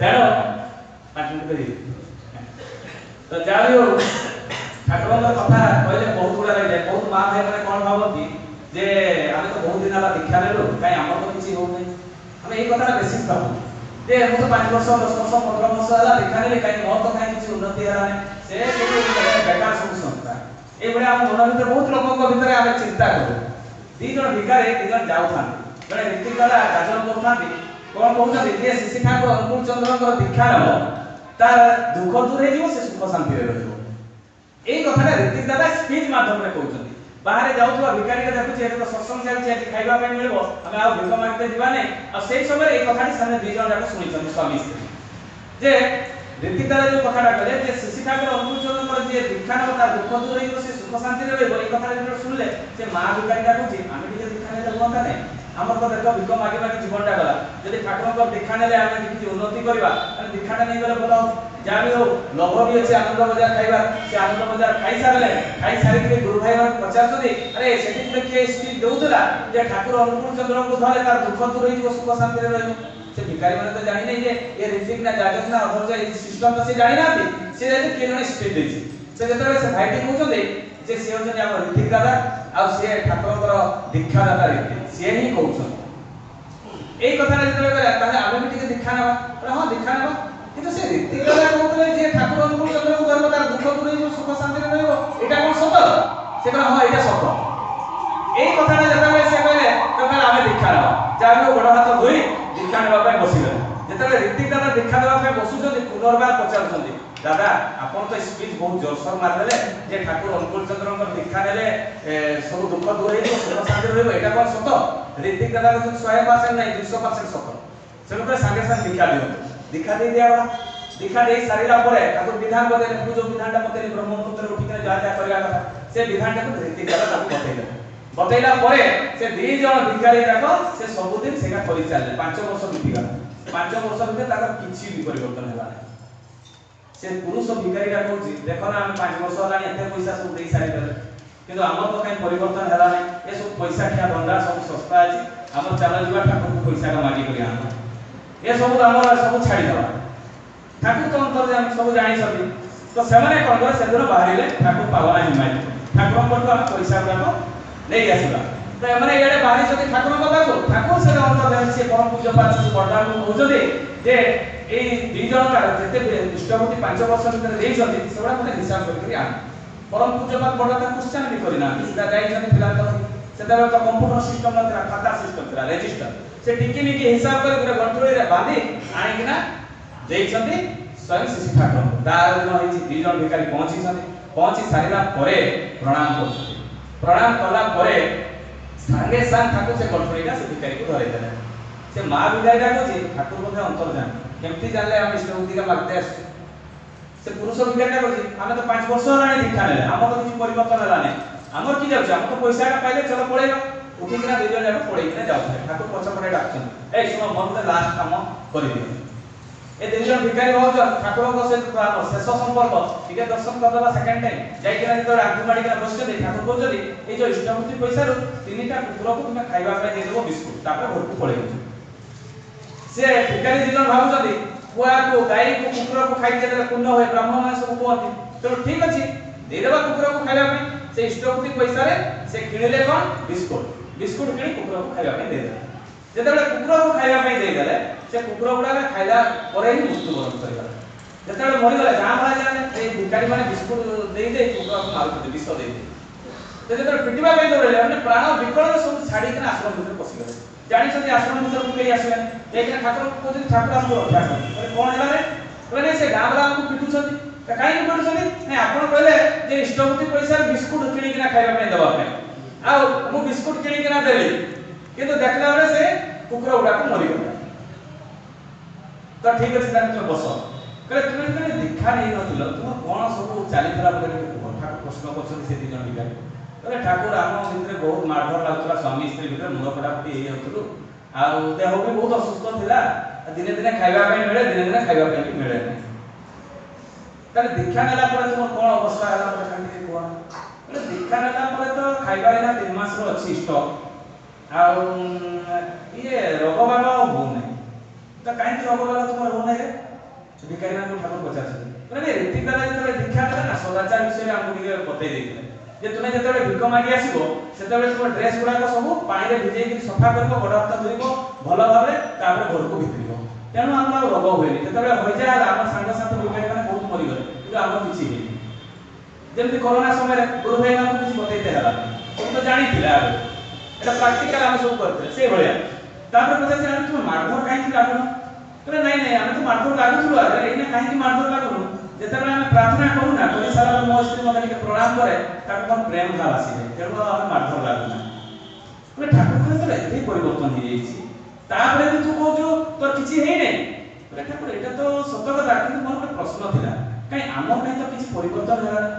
କହିଲେ ପରିବର୍ତ୍ତନ ତ ହେଇଛି, ତୁ ଯୋଉଟା ଭାବୁଛୁ ଯେ କଠା ଗାଡ଼ି ଘୋଡ଼ା ବା କୌଣସି ପ୍ରକାର ଯୋଉ ଲୋଭଟା ତୋର ଅଛି, ତୋର ପୂର୍ବ ଜନ୍ମର କର୍ମଫଳ ଯେତେ ପର୍ଯ୍ୟନ୍ତ ଖଣ୍ଡନ ନ ହେଇଛି ସେତେ ପର୍ଯ୍ୟନ୍ତ এই জন্মরে তু পাইবি। কেবে খণ্ডন ହେଇପାରେ ଜୀବନ ସାରା ଭିକ ମାଗୁ ପାରୁ ବା ହେଇପାରେ এই ବର୍ଷେ ଦୁଇ ବର୍ଷ ପରେ ତୋର ଗ୍ରହନିଷ୍ଠ ସବୁ ଖଣ୍ଡନ ହେଇଯିବ, ତୁ ଗୋଟେ ଧନୀ ଲୋକ ହେଇପାରୁ, କିନ୍ତୁ ପୂର୍ବ ଜନ୍ମର କର୍ମଫଳ ଯେତେ ପର୍ଯ୍ୟନ୍ତ ଖଣ୍ଡନ ନ ହେଇଛି ସେତେ ପର୍ଯ୍ୟନ୍ତ ତୋର କିଛି ହେବ ନାହିଁ। ସେଇଥିପାଇଁ ତ ଶ୍ରୀକୃଷ୍ଣଙ୍କର ଗୋଟେ କଥା ଆଜି ପରମ ଭକ୍ତ ଜଣେଇଥିଲେ। ସେ କ'ଣ କଲେ, ସେ ପରମ ଭକ୍ତ ସେ ସବୁବେଳେ କୃଷ୍ଣ ଛଡ଼ା ସେ ଆଉ କିଛି ହିଁ ବୁଝନ୍ତିନି।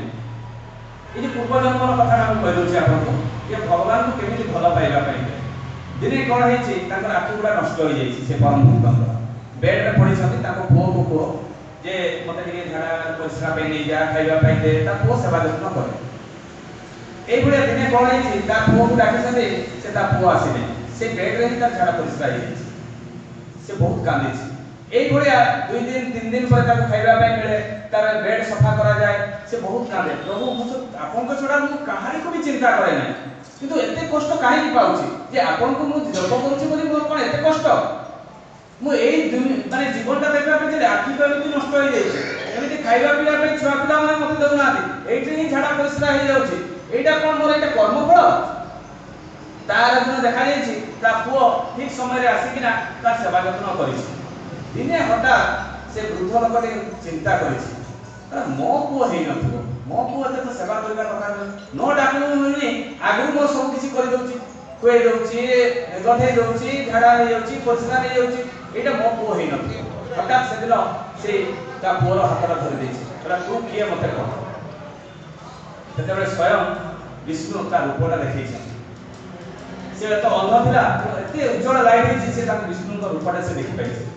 ଦେଖି ସାରିଲା ପରେ ସେ ଭକ୍ତ ତାଙ୍କ ପ୍ରଶ୍ନ କରୁଛି ସ୍ୱୟଂ ପ୍ରଭୁକୁ, ପ୍ରଭୁ ଆପଣ ମୋ ପାଇଁ ଏତେ କରୁଛନ୍ତି, ଏତେ କଷ୍ଟ କରୁଛନ୍ତି, ମୋତେ କାହିଁକି ମୁକ୍ତି ଦେଉନାହାନ୍ତି? ସେତେବେଳେ ସ୍ୱୟଂ ବିଷ୍ଣୁ କହୁଛନ୍ତି, ମୁଁ ତୋ ସହିତ ରହି, ତୁ ଯେହେତୁ ମୋର ପରମ ଭକ୍ତ, ତୋ ସହିତ ରହି ଆଗରୁ 100 ଜନ୍ମର କର୍ମଫଳ ଖଣ୍ଡନ କରିବା ପାଇଁ ଚେଷ୍ଟା କରୁଛି। ମୁଁ ଚାହୁଁନାହିଁ ଯେ ଆର ଜନ୍ମରେ ବି ତୁ ଏଇ କଷ୍ଟଟା ପାଇବୁ। এই জন্মরে এই কষ্ট পাই পাই মরিগলা পরে আর জন্মরে তু মোর বৈকুণ্ঠরে রহ। ମୁଁ ସେଇଥିପାଇଁ 100 ଜନ୍ମର କଷ୍ଟ ମୁଁ ତତେ ଦେଉଛି। ଆମେ ସେ ଜିନିଷଟା ବୁଝିପାରୁନା, ଭଗବାନଙ୍କୁ ଛାଡ଼ିଦେଉ ଟିକେ କଷ୍ଟ ପଡ଼ିଗଲା, ଆଜି ପୁଅଟା ମରିଗଲା ଆମେ ଠାକୁରଙ୍କୁ ଛାଡ଼ିଦେଉ, ଆଜି ଟିକେ କଷ୍ଟ ହେଇଗଲା ପୁଅଟାକୁ ଛାଡ଼ିଦେଉ, ଆଜି ଯଦି ସ୍ୱାମୀ ତତେ ଡାଇଭର୍ସ କରିଦେଲା ଛାଡ଼ିଦେଉ ଠାକୁରଙ୍କୁ। এইଭଳିଆ ସବୁ ହୁଏ ଜୀବନରେ, କିନ୍ତୁ ଗୁରୁ କିଏ ଭଗବାନ କିଏ ତାକୁ ଆମେ ଜାଣିପାରୁନା। ଯାହା ବି ଉପସ୍ଥିତ ଅନୁପସ୍ଥିତ ସମସ୍ତଙ୍କ ପଞ୍ଚମହାଜୀବ ନିଷ୍ଠିଭୂତ ହଉ, ସମସ୍ତେ ଶାନ୍ତି ସ୍ୱସ୍ତି ନିରାମୟ ଜୀବନ ଯାପନ କରନ୍ତୁ, ପ୍ରଭୁଙ୍କୁ ଧରିକିନା ଚାଲନ୍ତୁ। এই ଭାଗ୍ୟଟା ଆପଣ ପାଇଛନ୍ତି, ଏ ଜୀବନଟା ତାଙ୍କୁ ଦିଅନ୍ତୁ, କିଛି ମଣିଷକୁ ତିଆରି କରନ୍ତୁ ଏବଂ ଦାନ କରନ୍ତୁ। ଦାନଟା ସବୁ ଜାଗାରେ ଅଛି, ଆଜି ଦାନ ବିଷୟରେ କିଛି କହିବି, ଆଉ କେବେ ସୁଯୋଗ ମିଳିଲେ ବହୁତ କଥା କହିବି। ଯାହା ହଉ ଆପଣମାନଙ୍କ ସାନ୍ନିଧ୍ୟରେ ଭାଇ ଆଜି ବହୁତ ଖୁସି ଲାଗିଲା, ଗୋଟେ ଅଚାନକ ପ୍ରୋଗ୍ରାମରେ ବହୁତ ଆନନ୍ଦ ବି ଲାଗିଲା। ତ ଏଇଠି ଯେଉଁମାନେ ଅଛନ୍ତି, ଯେଉଁମାନେ এই আয়োজন ପାଇଁ ସହଯୋଗ କରିଛନ୍ତି, ବିଶେଷ କରି ଦାଦା ତ ହଠାତ୍ ହିଁ ପ୍ରୋଗ୍ରାମଟି କରିଥିଲେ, 4 ତାରିଖ ପାଇଁ ମୋତେ ଫୋନ୍ କରିଥିଲେ, କିନ୍ତୁ 4 ତାରିଖ ମୋର ତ ଟିକିରି ଉତ୍ସବରେ ମୋର ଅଛି ପ୍ରୋଗ୍ରାମ ଫେବୃଆରୀ 4ରେ। ତେଣୁ ଯାହା ବି ହଉ ଆଜି ସେଇ ଉତ୍ସବଟା ହିଁ ମୋତେ ଲାଗୁଛି ପାଳନ ହେଇଛି। ତ ଏଇଠି ପରମ ପିତାଙ୍କ ସାମ୍ନାରେ ମୋତେ ଗୋଟେ ସୁଯୋଗ ମିଳିଥିବାରୁ ମୁଁ ତ ବହୁତ ଧନ୍ୟ ହେଇଛି। ତେଣୁ ସମସ୍ତଙ୍କର ଏଇଠି ଉପସ୍ଥିତ ଅନୁପସ୍ଥିତ ସମସ୍ତଙ୍କ ପଞ୍ଚମ ଆଜି ନିଷ୍ଠିଭୂତ ହଉ, ସମସ୍ତେ ଶାନ୍ତି ସ୍ୱସ୍ତି ନାମରେ ଜୀବନ ଯାପନ କରନ୍ତୁ, ଏହା ହିଁ ପରମ ପିତାଙ୍କ ନିକଟ ପ୍ରାର୍ଥନା। ଜୟ ଗୁରୁ।